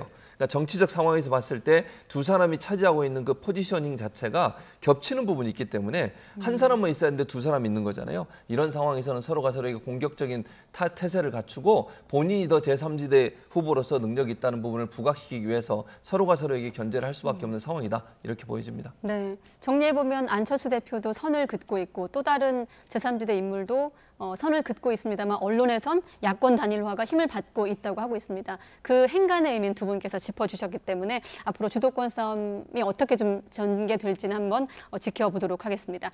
자, 이번엔 더불어민주당 이재명 후보 얘기로 넘어가 보도록 하겠습니다. 최근에 민생, 정책 행보를 이어가고 있는데 이번엔 광복회, 대한노인회를 연이어 방문했거든요.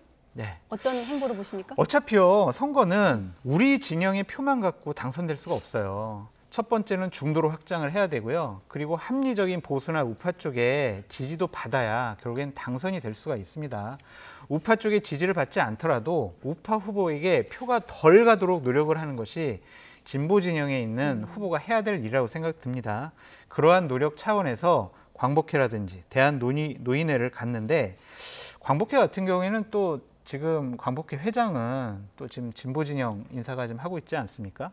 그런 면을 보면은 분명히 본인의 노력 여하에 따라서 광복회나 노인회의 표도 가져올 수 있다, 견인해낼 수 있다. 그래서 공을 들인 것으로 보여집니다. 네, 더불어 특별한 희생엔 특별한 보상이 필요하다는 어떤 전폭적인 지원도 약속을 하면서 애국심에 호소하기도 했습니다. 네, 그렇습니다. 노인회가 갖고 있는 의미는 크죠. 왜냐하면 지금 현재 물론 모든 연령대로 제가 나눌 수는 없지만 일반적으로 말씀을 드려보면 여러 가지 여론조사 결과를 보면 60대 이상의 어르신들의 지지율이 아무래도 국민의힘 쪽이 더 강한 상황이에요. 그러니까 그런 상황이라고 보면 이재명 후보 입장에서는 그분들의 마음을 얻는 게 중요하죠. 그리고 대한노인회는 그 노인분들을 대표하는 기관이지 않습니까? 그 기관의 회장을 만나서 그 회장님이 그렇게 요청을 하셨잖아요. 100만 원 정도 좀 지원을 했으면 좋겠다라고 얘기를 하고 그걸 적극적으로 검토하겠다. 물론 당장 하겠다는 말씀은 아니지만요. 그렇다고 하면 노인분들의 마음이나 노인 복지 정책에 대해 좀 더 관심을 갖고 정책을 펴는 것은 지금 이제 이재명 후보가 갖고 있는 약한 부분을 강화시킬 수 있는 요소 작용할 수 있다는 점이고 또 이재명 후보는 광복회를 만나서는 이제 친일 행적을 하신 기관장들의 기록을 남기겠다고 그랬어요. 그분들을 처벌하겠다는 게 아니고 그분들의 양력 속에 그런 부분을 포함시키겠다는 거 역사적으로 의미가 있다고 저는 봅니다. 본인이 경기도지사를 하면서도 역대 경기도지사 중에 친일 행적이 있는 분들을 양력의 밑에 부분에 집어넣었어요. 그것도 의미 있다고 생각합니다. 그래서 이런 부분들에 대해서 일정 부분 애국심이라고 하는 부분, 특히 이제 친일 행적에 대해서는 우리 국민들이 민감한 사안 아니겠어요. 이런 부분들을 강조해서 본인의 애국심에 대해서 좀 더 강조하는 부분은 국민적 지지, 특히 중도층의 지지를 끌어오는 데도 중요한 역할을 할 수 있다고 생각이 됩니다. 네, 자 그러면 노인 기본소득 지원 이제 언급하셨으니까 바로 이재명 후보 얘기 듣고 장 교수님 얘기도 들어보도록 하겠습니다. 보편적 노인 기본소득 형태의 국가 지원이 필요하다. 이 말씀에 매우 공감이 많이 갔습니다. 우리 회장님께서는 월 1인당 100만 원 이렇게 목표를 말씀해 주셨는데 그렇게 쉬운 일은 아니지만 실제로 우리가 언젠가는 도달해야 될 목표인 것 같습니다. 네, 이재명 후보가 여기 지금 대목 중에 쉬운 일은 아니지만이라는 대목이 좀 눈에 띄기도 합니다. 그러니까 노인 수당이 있고 노인 요양 수당이 있고 지금도 어느 정도 제가 보니까 한 20~30만 원씩 이렇게 나가는데 이것을 100만 원까지 확대를 하려면 국가 재정이 상당히 부담이 될 거예요. 하지만 바로 지금 눈앞에 표가 있는데 거기서 절대로 안 됩니다. 그거는 국가 재정상 불가능한 일입니다. 할 수가 없잖아요. 네. 그러니까 본인도 언젠가는 도달해야 될 일입니다라고 하면서 여지를 남겨둔 거라고 보여지고요. 저는 자꾸 이재명 후보가 정책적인 부분을 강조하는 게 저는 준비된 대통령 후보입니다라는 거를 좀 강조하려고 하는 모습이 하나가 있고 네. 또 하나는 본인을 괴롭히고 있는 대장동 이슈에서 조금 이슈 전환을 하려고 하는 의도도 있는 것 같아요. 근데 하지만 준비되지 않은 여러 가지 정책들을 툭툭 던지는 것은 오히려 저는 준비되지 않은 대통령 후보입니다라는 자기 고백으로 보여집니다. 예를 들면 얼마 전에 있었던 음식점 총량제라든지 주 4일제 근무제라든지 이런 것도 그냥 한번 던져보고 지금 한 건 아니고요. 저희가 조금 더 논의를 해보고 연구를 해보겠습니다. 이런 식으로 한 발 빠졌거든요. 이것은 오히려 준비 안 됐다라는 자기 반증이라는 생각이 듭니다. 또 하나 좀 비판을 하고 싶은 게 네. 뭐 역대 기관장들의 친일 행적에 대해서는 좀 조사와 기록을 적어놔야 된다라고 얘기를 했는데 친일하면 안 되죠. 정말 우리가 이거는 배격을 해야 될 문제입니다. 근데 이건 전 또 하나의 선동이라고 보여져요. 만약에 우파 쪽에서 자 모든 대선 후보는 욕설한 부분에 대해서 기록을 남겨야 됩니다. 모든 대선 후보는 정과에 대해서 음주와 특히 검사 사칭이라든지 이런 정과에 대해서 다 기록에 남겨야 됩니다. 라고 하면 어떡할 겁니까? 그러니까 자꾸 이런 식으로 뭐 편을 가르고 한쪽 진영에 타격을 주기 위한 모습을 보이는 것은 대통령 후보답지 못하다라고 말씀드립니다. 최 교수님 왠지 덧붙이실 말씀 있으실 것 덧붙일 같은데. 말이 있죠, 당연히. 네. 그러니까 두 가지 말씀하신 음식점 총량제 문제나 아니면 주 4일제 문제는 그냥 툭 튀어나온 게 아니고 이미 민주 진영에서 또는 민주당 내에서 또는 이재명 지사 입장에서는 많이 고민한 얘기예요. 물론 실행하는 데 있어서는 국민적 합의가 필요하기 때문에 시간이 필요하지만 이걸 그냥 툭 던진 게 아니고 주 4일제 같은 경우는 전 세계적으로 하고 있는 데도 많이 있습니다. 지금 유럽이나 이런 나라들은 실행하는 데도 많이 있고요. 실험적으로 일본 같은 경우도 몇 개 기업이 이미 실행하고 있어요.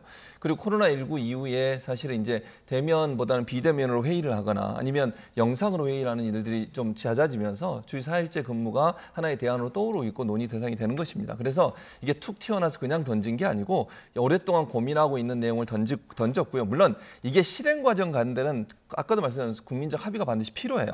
그래서 시간이 필요하다고 말씀을 드린 것이고 그다음에 이제 친일 행적 관련해서 우리 장 교수는 욕설 이런 얘기를 하셨는데 욕설과 친일은 다르다고 생각해요. 저는 그건 차원 자체가 다르다고 보고요. 친일 행적을 편을 가르는 게 아니고 이런 거잖아요. 어떤 기념물 예를 들어 친일 그 일본이 일제 때 만들어 놓은 기념물을 없애거나 뭐 예를 들면 뭐 그냥 무너뜨려 버리거나 이러지 않고 거기다 그냥 기록을 남기는 거예요. 그러니까 국민들이 알아야 되는 거잖아요. 그리고 뭐 예를 들면 그 범죄 경계나 이런 건 다 이미 기록에 남아 있는 겁니다. 그거는. 그러니까 누구든지 예를 들어서 찾아보면 나올 수 있는 부분이고요. 그런 차원이기 때문에 친일 행적이라고 하는 것은 그분의 어떤 업적과 일적 중에 그런 부분이 있다는 것을 기록하는 것이니까 그게 저는 문제라고 보지 않고요. 편을 나누라는 게 아니라고 봐요. 그냥 예를 들면 편을 나눈다고 하면 그럼 진보 보수하고 나눠서 보수가 훨씬 친일이 많다 이런 전제를 갖고 말씀을 하시는 건데 그런 개념의 문제가 아니고 누구든 친일 행적이 있는 사람에 대해서 그 기록을 남긴다고 하는 것이니까 그건 교육적 차원에서 필요하다고 봅니다. 그렇게 되면요, 좀 확대하자면 전직 대통령들과 관련해서도 밑에다가 그럼 이분은 뇌물을 받아 먹었습니다. 이분은 아들이 감옥 갔습니다. 이런 기록들을 다 적자고 요구할 수가 있어요. 그러니까 이게 소모적인 논쟁이다라고 말씀드리고 싶고 뭐 음식점 총량제라든지 주 4일제가 갑자기 생각해서 툭 튀어나온 게 아니다라고 얘기를 하셨는데 음식점 총량제 같은 경우에는 본인이 아차 싶으니까 다음 날 제가 성남시장 때 잠깐 생각해봤던 겁니다. 지금 하려고 하는 건 아닙니다. 이런 식으로 후퇴했잖아요.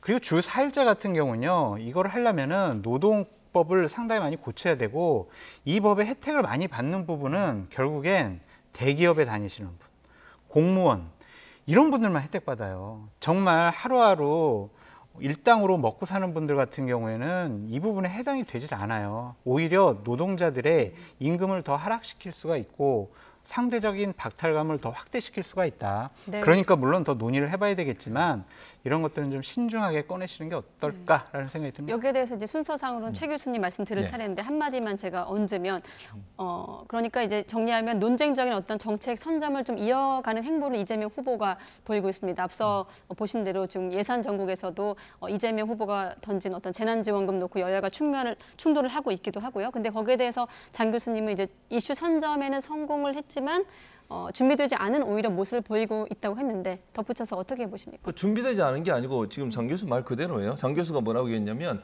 이런 부분에서 논의가 필요한 부분이라 하는 거. 그걸 이제 던진 거예요. 그러니까 본인이 예를 들면 이재명 후보가 오랫동안 고민하고 있었던 문제인데 이게 사회적 합의를 이루는 데는 시간이 필요한 거고 그 과정을 하기 위해서 던진 거라고 저는 봐요. 그러니까 이게 던져놓으니까 사실은 여론이 많이 있고 사람들의 생각도 나오고 야당의 반대도 있고 이런 거 아니겠어요? 그걸 국민들이 판단하는 거죠. 그러니까 주 4일제든 음식적 총량제 문제이든 여러 가지 부정적인 부분도 있고 긍정적인 부분도 분명히 있을 거예요. 그걸 네. 어떻게 잘 조율해서 원하는 그러니까 정말 온 국민에게 혜택이 될 수 있는 부분으로 갈 거냐 하는 부분을 논의하는 과정인 거니까 그건 저는 긍정적으로 평가해요. 그것마저도 얘기 안 하는 건 아니라고 생각해요. 예를 들면 우리가 미래로 가기 위해서 필요한 어떤 정책들을 얘기할 때 한 번도 시행해보지 않았지만 그것이 우리 사회에 어떤 변화를 가져올지에 대해서 의제를 던지고 그 의제에서 논의하는 과정을 갖는 것은 저는 필요하다고 보기 때문에 네. 장 교수가 얘기했듯이 그걸 이재명 후보가 던져서 국민적 합의를 이끌어내서 논의하고 토론하고 이런 과정이 필요하다고 저는 보고 아까 그 친일 행적 가지고 계속 이제 얘기를 하시는데 뭐 범죄 경력 이런 그런 거하고 친일 행적의 문제는 명확하게 이제 우리가 뭐 민족 연구하는 부분이나 민족에 관련된 여러 가지 과거에 대해서 연구하는 이런 단체나 이런 데서 하고 있잖아요. 근데 그런 부분은 사실 뭐 범죄 형력이나 아니면 뭐 예를 들어서 대통령의 전직 대통령들의 아들에 관한 문제는 이미 우리가 인식하고 다 알고 있는 거잖아요. 근데 네. 친일 행적은 잘 모르는 게 많아요, 사실은. 그런 부분들에서 기록을 남긴다는 의미는 앞으로 이런 부분들이 역사적으로 우리가 그런 행동을 하면 안 된다고 하는 것을 국민들이 인식하고 또 인지할 수 있는 데 도움을 주는 역할이 있기 때문에 그런 네. 점에서 필요하다고 생각을 합니다. 네. 정책과 관해서 좀만 말씀드릴게요. 네, 짧게 시간 드릴게요. 예, 네. 정책을 얘기하는 건 좋습니다. 근데 제일 중요한 거는 현실 가능성이 있느냐, 예산을 뒷받침할 수 있느냐 이거예요. 만약 다른 후보들이 자 아이를 우리가 저출산이 문제니까 아이를 한 명 낳으면 1억 드리고 두 번째는 2억 드리고 세 번째는 3억 드리겠습니다. 이런 식으로 정책을 던지는 게 맞습니까? 그럼 이것도 논의해가지고 안 되면은 안 하는 거고 좀 더 나은 방안을 마련해보자. 이거는 소모적인 논쟁이라니까요. 그러니까 현실 가능성 있는 정책을 제대로 내세워야 된다라고 말씀드립니다. 네. 자, 이재명 후보 포함해서 이렇게 대선 후보들이 화두로 던지는 공약들이 말씀하신 대로 실제로 정책으로 연결되는지 아닌지 우리 유권자들이 좀 눈을 부릅뜨고 지켜봐야 되겠습니다. 자, 이번엔 민주당 이렇게 이재명 후보를 좀 지원할 선대위에 닻을 올리고 대선 체제로 공식적으로 이제 전환을 했습니다. 1차 인선안 뭐 두 분도 보셨겠습니다만 앞서 저도 리포트 앵커멘트로 얘기했습니다만 한때 저격수였던 일단 서른 의원이 가장 눈에 띄긴 합니다. 두 분은 어떻게 보셨습니까? 일단 서른 의원하고 홍영표 의원이 눈에 띄죠. 왜냐하면 이낙연 후보 측에서 가장 앞장서서 이재명 후보를 공격했던 그것도 뭐 강하게 공격했던 분들이잖아요. 이런 분들이 선대위원장에 공동선대위원장에 들어왔다고 하는 것은 시사하는 바가 크다. 전체적으로 보면 그러니까 이재명 후보를 중심으로 해서 선대위가 하나의 어떤 원팀을 이루는데 아주 중요한 역할을 하는 선대위라고 저는 보여져요. 저런 부분들이 보는 시사하는 바가 크거든요. 왜냐하면 네. 지지자들 입장에서도 저런 분들이 나가서 이제 이재명 후보를 위해서 발언도 하고 이재명 후보를 돕는 입장에 서게 되면 아 이재명 후보로 하나 되고 있구나 민주당 이런 의미를 충분히 보여줄 수 있다고 저는 생각해요. 네. 김영주 의원 같은 경우도 다른 분을 지지했던 분이거든요. 그런 분이 들어오신 것도 의미가 있다고 보여지고 그래서 이제 공동선대위원장 12명의 면면을 보면 같이 경선에서 띄웠던 후보들하고 네. 그리고 나서 다른 후보들을 지지했던 분들이 함께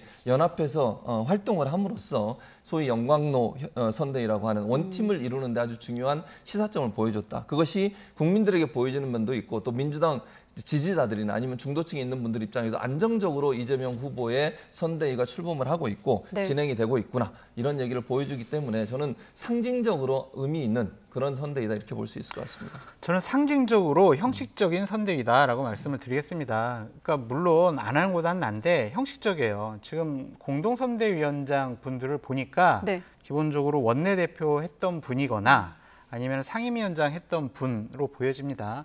이제 뭐 상임 고문도 있고 뭐 선대위 고문도 있고 이렇게 형식적으로 해서 많은 분들을 선대위에 포함시킨다라는 형식적인 의미가 있다라고 보여지고요. 쉽게 말해 좀 흔한 말로 감동이 없다 이렇게 그렇죠. 보시는 거군요. 아니 근데 저는 어느 당이나 마찬가지예요. 똑같은 건데 제가 이제 선대위를 해보면 가장 중요한 자리가 있어요. 네. 뭐냐면 총괄 선대 본부장이 누가 되는 것이냐라는 것과 총괄 상황실장이 누가 되느냐.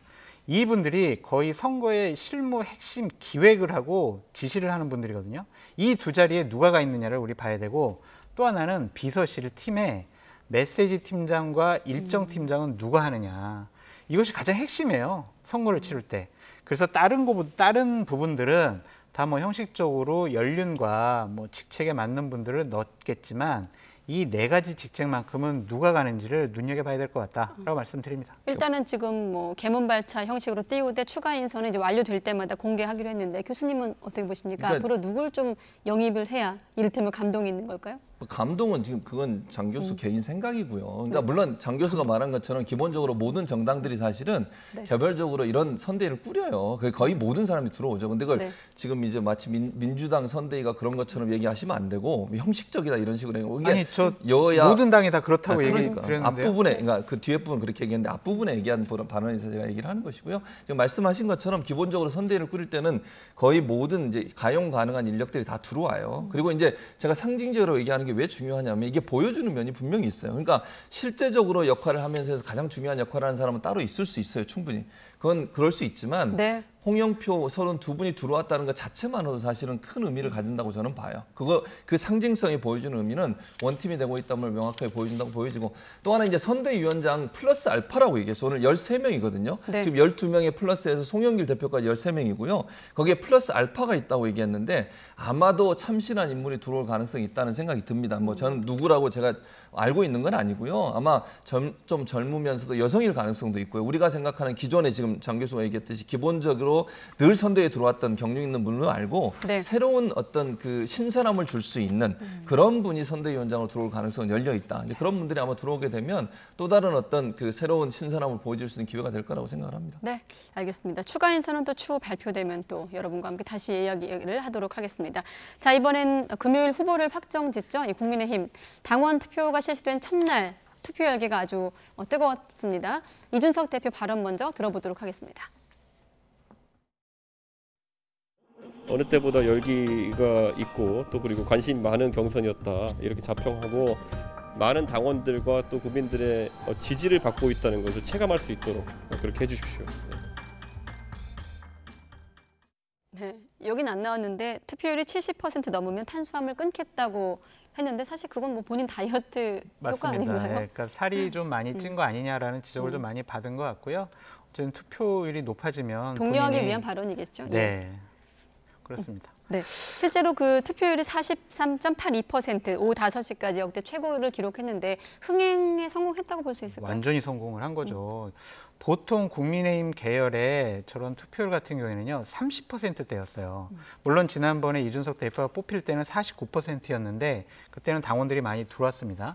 근데 이번에 보면은 추세로 보면은 4일간 투표하게 됐어요. 그러니까 내일까지 모바일 투표를 하고요. 그 다음에 수요일하고 목요일에는 모바일 투표를 하지 않은 책임 당원에 대해서 당의 선관위에서 이제 전화를 해요. 3번을 전화를 한다는 거예요. ARS로. 그러면 투표율이 상당히 높아져서 대략 60%가 나오지 않을까라는 지금 전망도 갖고 있고요. 그렇다면 이거는 아마 민주당을 포함해서 역대 전당대회에서 가장 높은 투표를 기록하는 것으로 보여진다라고 말씀드립니다. 그러면 이준석 대표가 말했던 70%도 불가능한 건 아닐까요?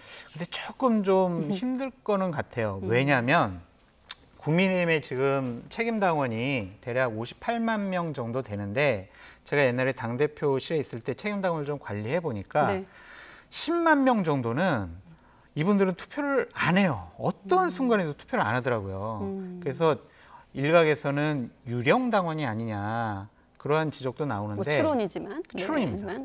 그러니까 이제 이 부분을 보면은 대략 60%, 70%까지 가기는 좀 힘들지 않을까라고 보여집니다. 일단은 뭐 지난 국민의힘 2차 컷오프 모바일 투표 첫날 투표율이 38.77%였던 것과 비교를 해도 상당히 높은 투표율인데 저마다 내가 유리하다 이렇게 주장을 하고 있거든요. 근데 저는 만약에요 투표율이 높아지면 높아질수록 제 개인적인 판단입니다. 홍준표 후보한테 유리할 거라고 저는 생각해요. 그러니까 기본적으로 국민의힘 지지자들, 소위 이제 윤석열 후보를 지지하는 강한 결속력을 갖고 있고 충성도가 높거든요, 국민의힘에. 그런 분들은 반드시 나옵니다.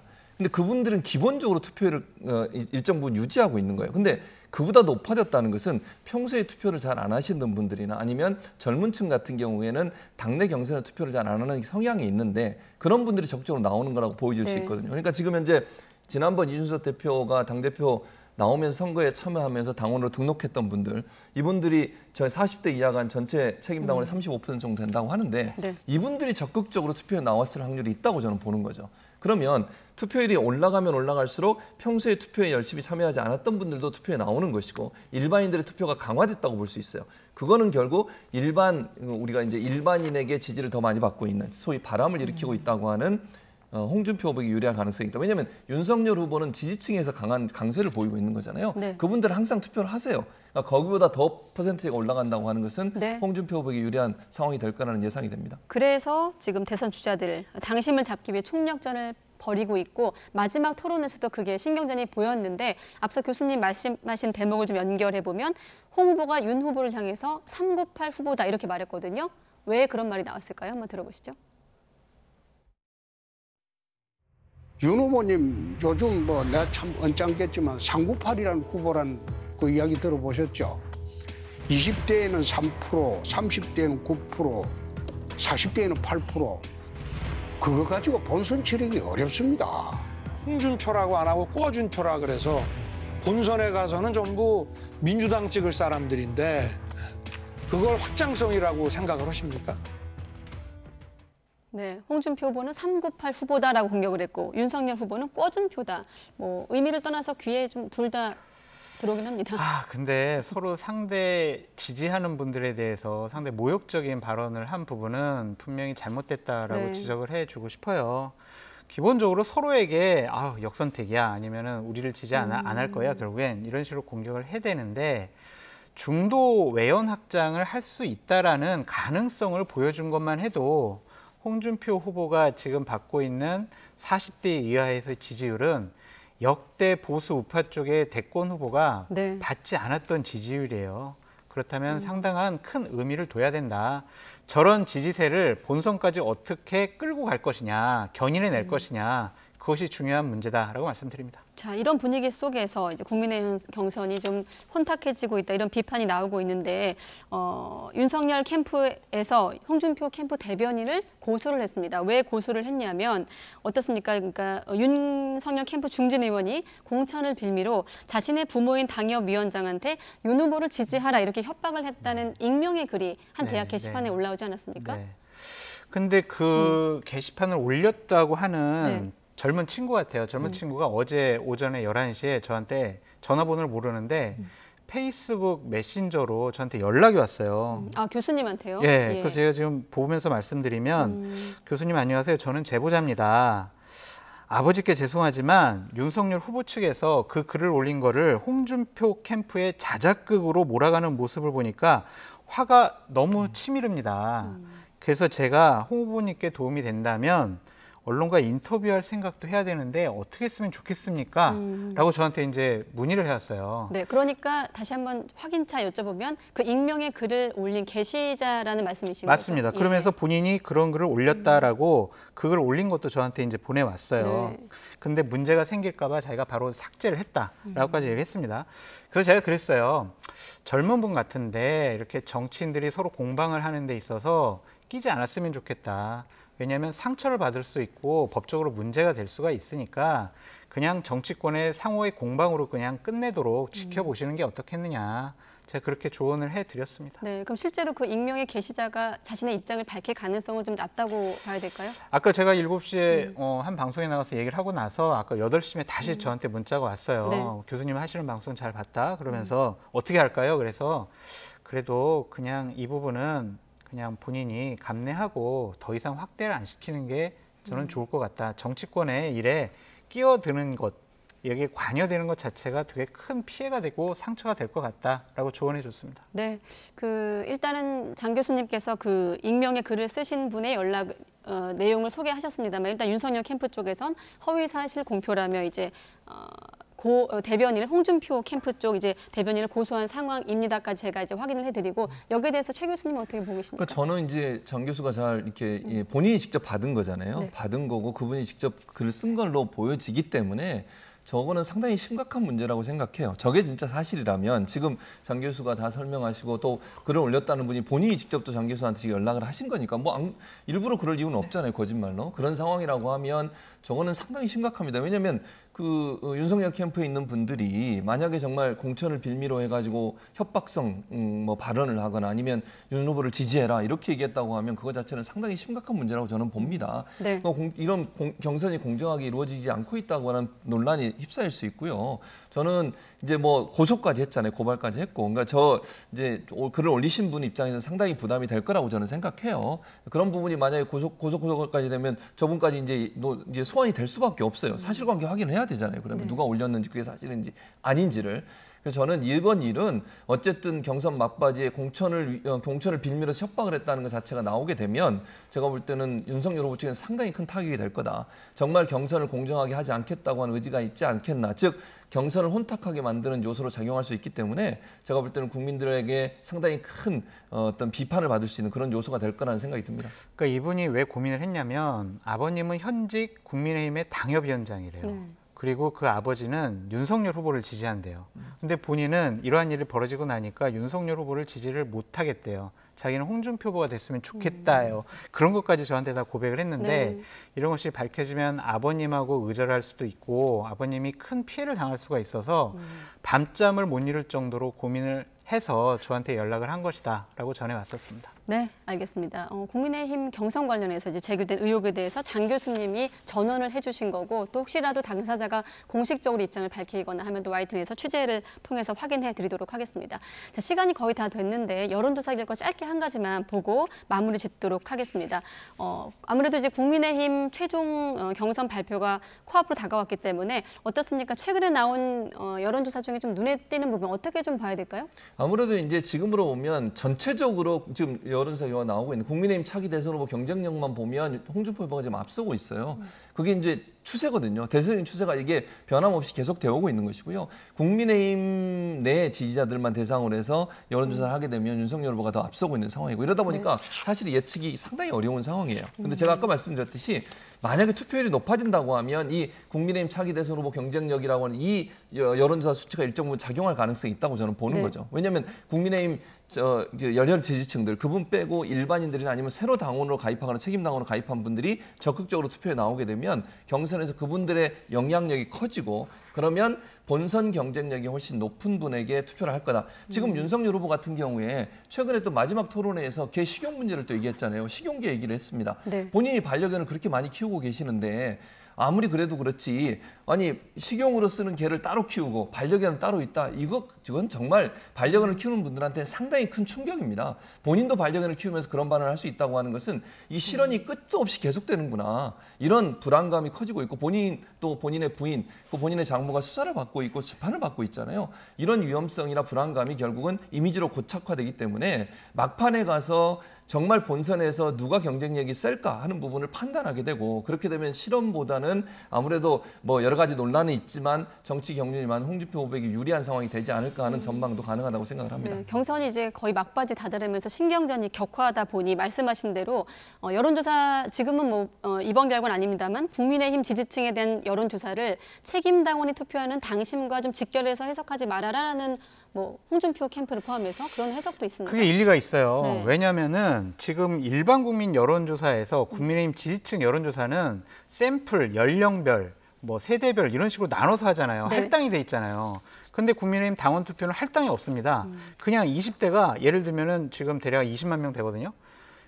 투표율이 90%가 되면은 거의 뭐 17, 18만 명이 그냥 투표하면 되는 거예요. 네. 그래서 지금 현재의 국민의힘 지지층 여론조사를 당원 여론조사에 대입을 해서 예측하는 것은 상당히 무리가 있어 보이고요. 네.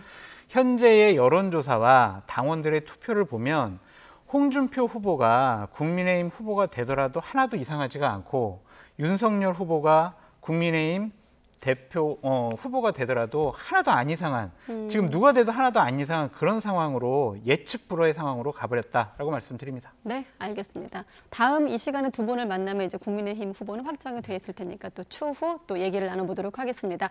네, 최진봉 성공회대 교수, 장성철 특임 교수 두 분과 함께했습니다. 고맙습니다. 네.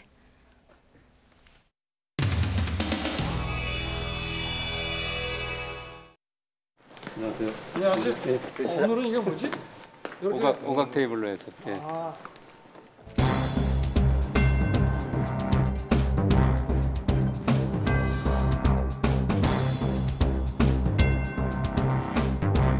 TF에서 할 수 있는 문제가 아니고 이재명하고 링에서 바로 붙어야 됩니다. 비리 토론 가지고 이재명 이길 수 있겠습니까?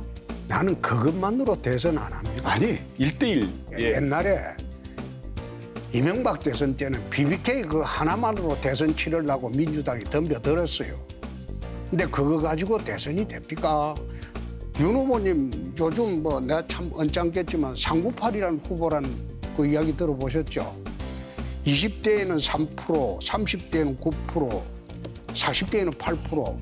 새로운 신인이라고 주장하면서 확장성 이야기하는 거는 좀 넌센스다. 중도 확장성 말씀을 하셨는데 물론 뭐 중도 확장성이 보니까 민주당의 아주 확장성이 높더라고요. 민주당 지지자들한테. 그거는 인정하시죠? 그렇습니다. 그죠? 민주당 뭐 소위 이제 뭐 홍준표라고 안 하고 꿔준표라 그래서 본선에 가서는 전부 민주당 찍을 사람들인데 그렇게 생각하는 사람이 이재명하고 없는데. 1대1로 경선 붙이는데 거기에 역선택이 들어온다고 생각하십니까? 지금 지난번에 윤 후보님 반려인이시죠? 네. 예, 강아지도 기르시고 고양이도 기르시고. 개를 식용으로 하는 문제에 대해서 어떻게 생각하냐 이런 질문을 받으시니까 그거는 선택의 문제라 가지고 함부로 말하기 곤란하다 이렇게 말씀을 하셨어요. 저는 개인적으로는 예. 반대하지만 예. 사회적인 합의가 있어야 되지 않겠냐. 그런데 이 문제 때문에 식용 그 개라고 하는 거는 따로 키우지 않습니까? 반려동물 따로 키우는 식용개는 같은 개 아닙니까? 하여튼 반려동물에 대해서는 무엇보다도 이재명은 저 간단한 사람 아닙니다. 저기는 심하게 말하면 거의 인간의 수준을 넘어서 있다고 봐야 되거든요. 그래서 이게 우리 앞에 닥쳐 있는 이 리스크와 이재명이라는 이 실체 너무 좀 한가하지 않나 이런 생각이 들어서 참 통탄을 하고 있고요. 저는 대장동에서부터 청와대까지 내 두 발로 1인 시위로 이재명이 대장동에서 지금 유유히 빠져나가서 도망가려고 그러는데 이재명 가긴 어딜 가느냐. 나는 원팀이라고 하셨으니까 뭐 5일까지 하실 일도 없잖아요. 같이 하시면 어떻습니까? 나는 11월 4일까지 선거운동을 해야 됩니다. 경선이 끝나고 난 뒤에 이제 원팀이 되는 거죠. 예. 우리 유승민 후보는 어떻습니까? 네. 저도 뭐 내일부터 당장 일정이 있고요. 예. 원 의원님, 저는 후보가 되면 제가 청와대 앞에 멍석 깔아놓고 지금 청와대까지 가신다고 그러는데 글쎄 그게 얼마나 대장동 사건을 특검으로 끌고 가고 하는데 효과적인 건지 일정을 변경까지 즉답을 바라는 것은 아니고요. 그동안 내부 싸움에만 몰두돼 있는 그 점을 보면서 저는 통탄을 했고 25초가 남았죠. 네. 공약에 대해서 물은 것에 대해서 상당히 어떤 반응을 보이셨는데 원팀이 되려면 거기에 대해서 뭔가 진지한 태도가 있어야 되는 거 아닙니까? 어떻습니까?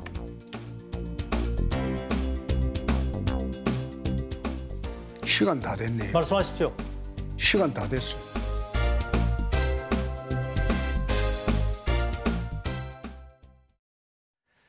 이런저런 집단 감염으로 고생했던 비수도권도 단계적 일상 회복으로 조금씩 활기가 돌고 있습니다. 하지만 불안 요소도 여전한데요. 허성준 기자가 취재했습니다. 지난해 신천지, 대구교회 등 대규모 집단 감염으로 홍역을 치른 대구.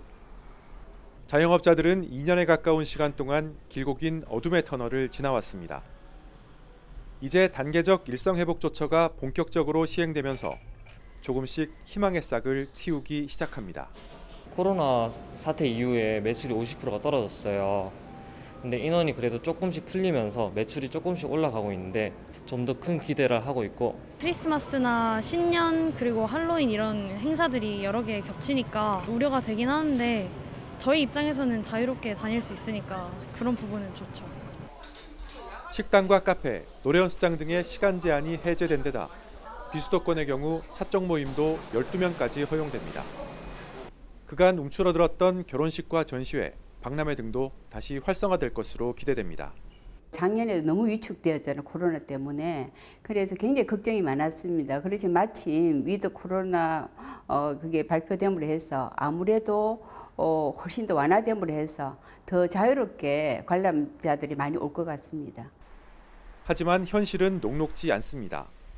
종교시설과 요양병원에서 집단 감염이 끊이지 않으면서 대구에서만 하루 사이 50여 명이 확진됐습니다. 대구시는 단기적으로 환자가 급증할 것으로 보고 확진자 재택 치료에 행정력을 모으고 있습니다. 환자 분류, 재택 치료자 건강 관리, 24시간 응급 이송 체계, 지원 물품 전달 및 무단 이탈 확인, 모니터링 등을 통해 효율적인 대책 치료 체계를 구축하고 단계적으로 확대해 나가겠습니다.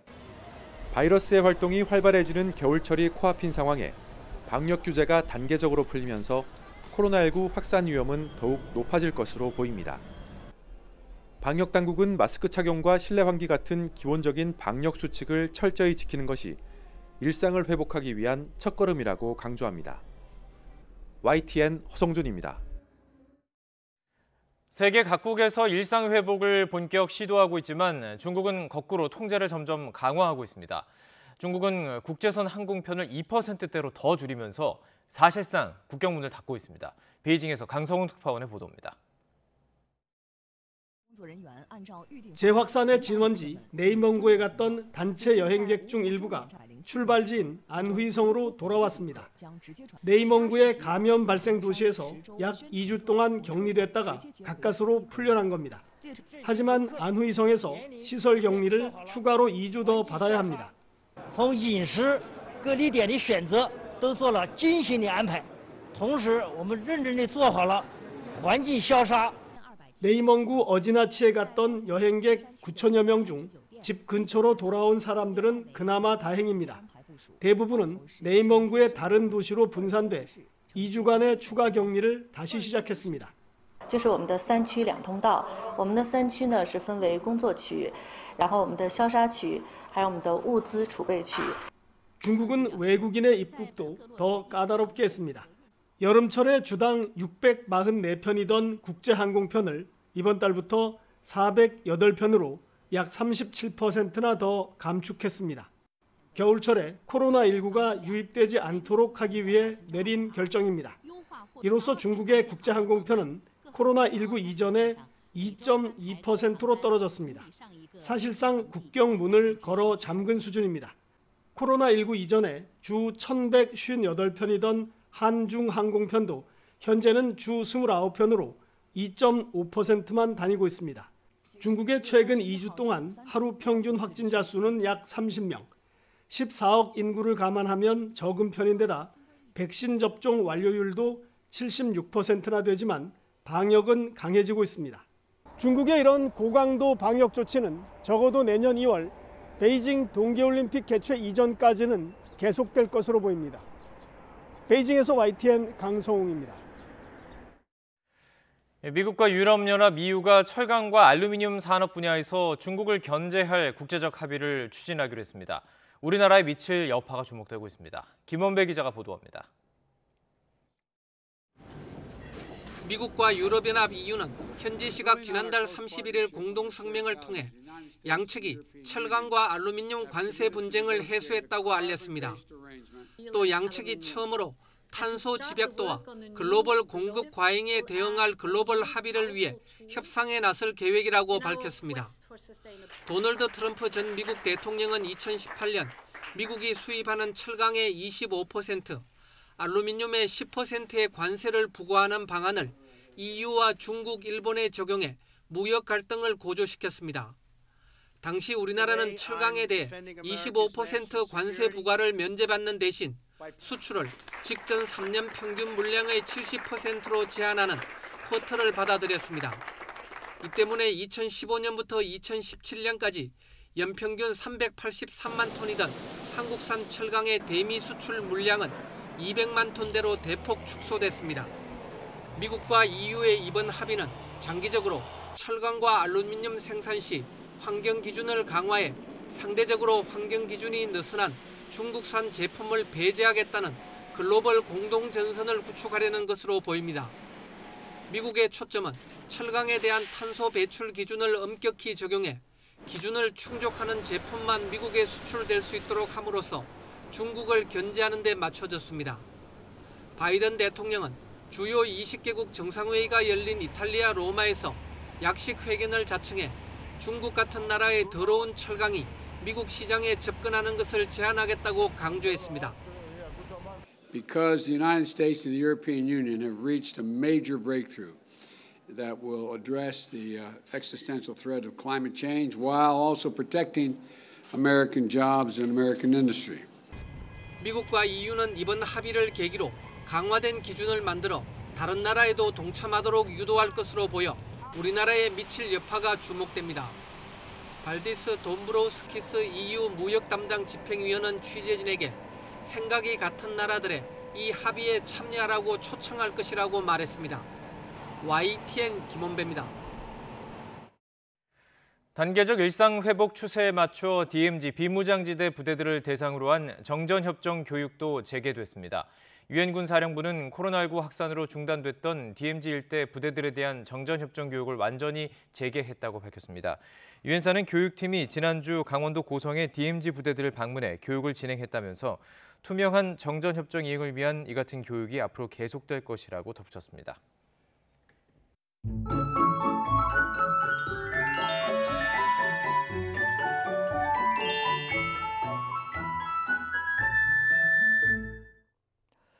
11월의 첫날도 상쾌하게 시작했습니다. 하늘도 맑고 날도 선선해 늦가을 정취를 느끼기 좋았는데 내일도 내륙은 대체로 맑겠지만 영동에는 비가 조금 내리겠습니다. 기온은 오늘보다 낮아집니다. 서울 아침 기온이 7도로 오늘보다 3도가량 낮아 더 쌀쌀하겠고 낮 기온도 16도로 오늘보다 조금 낮겠습니다. 그래도 예년 수준을 보이며 낮 동안 선선함이 감돌겠습니다. 영동 중북부에는 내일 오전부터 저녁 사이 5mm 미만의 비가 조금 내리겠고 내륙에는 오전까지 안개가 매우 짙게 끼겠습니다. 공기는 대체로 깨끗하겠지만 충북에는 오전 한때 미세먼지 농도가 짙게 나타나겠습니다. 내일 아침 기온 오늘보다 2도에서 4도가량 낮겠습니다. 서울 7도, 대전 7도, 광주 9도, 부산 10도로 예상됩니다. 낮 기온도 오늘보다 1도에서 3도가량 낮겠습니다. 서울 16도, 대전 17도, 광주 17도, 부산 20도로 예상됩니다.